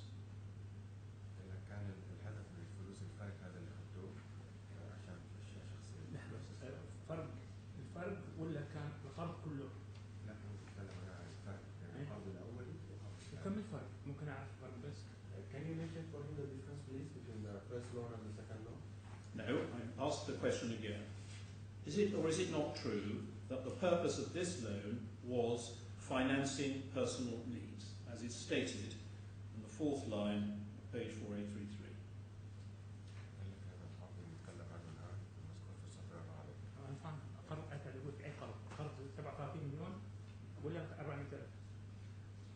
Mr. Khurafi says, are you speaking about the 37 million?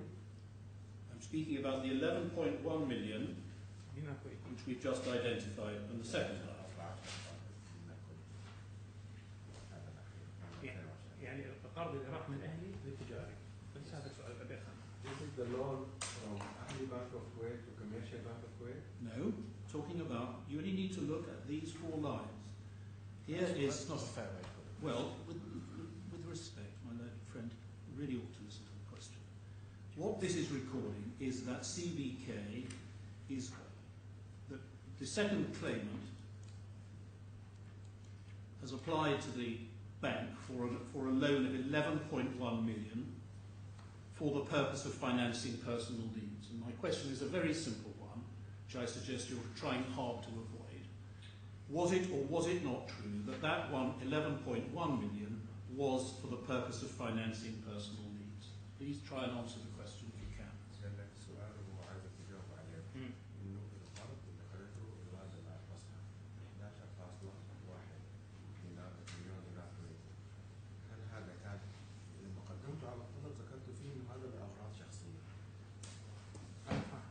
أنا سؤال.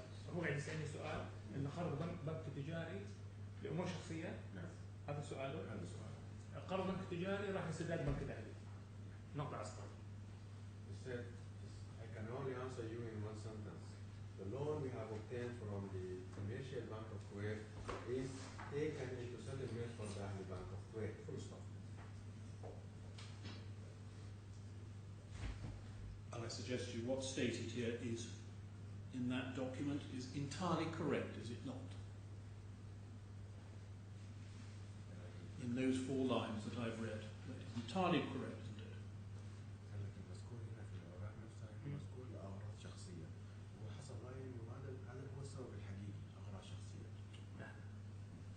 هو قاعد يقول شنو كتبنا بالنسبة للبنك التجاري ولا احنا استعملنا الفلوس بس مش سؤال مهم.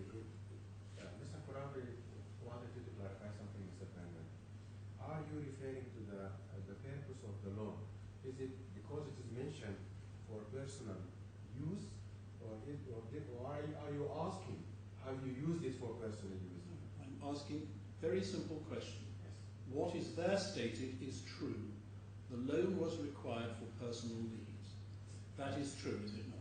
لكن اللي بيسألك عنه المبلغ مذكور في هذا الدوكيمنت المسلم انه مذكور لاغراض شخصيه، هل انتم فعلا استخدمتوه لاغراض شخصيه؟ إيه احنا استخدمناه للسداد مدينة بنك الاهلي وبنك الاهلي قرض شخصي. He said yes, it is for personal use Yes. to settle a personal loan taken from Ahli Bank of Kuwait, if you consider this personal. And this loan was absolutely nothing to do in any way whatsoever with my clients and any faults of theirs committed many years earlier, was it? قال لك طبعا هذا الموضوع ما عنده اي علاقه مع سارسن بانك، انه هو السبب اللي خطوكم في هذا الموضوع. المبلغ اللي طلع من تجاري وين راح؟ اهلي. والاهلي رفع قضيه علينا على الفلوس اللي راحت سرسه. فالتجاري سدد الاهلي قرض سرسه. هل اذا هذا ما له علاقه بسرسه ما له علاقه. He said it has all things to do with Sarasin actually, because we settled the Ahli Bank of Kuwait loan because we have taken this loan and given it to Sarasin. So the Sarasin is the main cause of all what has been going on. Thank you, Mr. AlKhorafi. I have no further questions. Could I just ask the interpreter this? Is there any difference in Arabic between his and her, or is it the same word for each? No, there is, Your Honor. Because when the translator has translated the Arabic document, it refers to his current account, and he treats the second party as being male, man, whereas actually the second party is a lady, Mrs. Al-Hamad. Yes. So in the Arabic, is the word his or her? Actually, Perhaps could you just find it in the Arabic? It's the paragraph which starts, the second party applied to the first party to grant him bank facilities. If you read the document as a whole, that seems to be wrong because the second party is female. the female, yes. Your Honor, when they speak in Arabic about a male and female, it is entirely different. It's her and him. Yes. Okay, but at the same time, bank standard documents they have got this tendency to write it with the male attributions usually. So that's why it is like that. Thank you very much. No re-examination. Thank you. Does that complete Mr. AlKhorafi's evidence then? Yes. He could be released. You have no reason, neither of you wishing to remain. Mr. Black, you've finished your question. Thank you very much, Mr. AlKhorafi. Thank you for coming along this morning. There's no need for you to stay. Come back.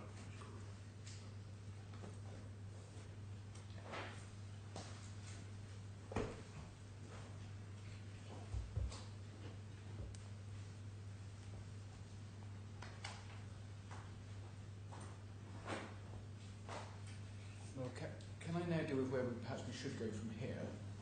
Well, one thing we might do from here is go and have some lunch. Well, I'm wondering if you have a better scheme, you tell me. Well, possibly, in that I'm wondering if, in light of Sorry, thank you very much, Mr. Interpreter, for your pleasure, help Your as Honour. always. There's no need for you to stay any longer. Thank you very much, Your Honor. Thank you. I'm wondering, in light of what Mr. Brindle suggested earlier, whether we might just draw stumps for the day now and return tomorrow. That gives my Lord a proper chance to read the joint statement, the Griffins, the last KPMG report, the last Griffins report, and the yet further KPMG report, and that will make things hopefully clearer to my Lord and provide an easier basis to deal with it tomorrow.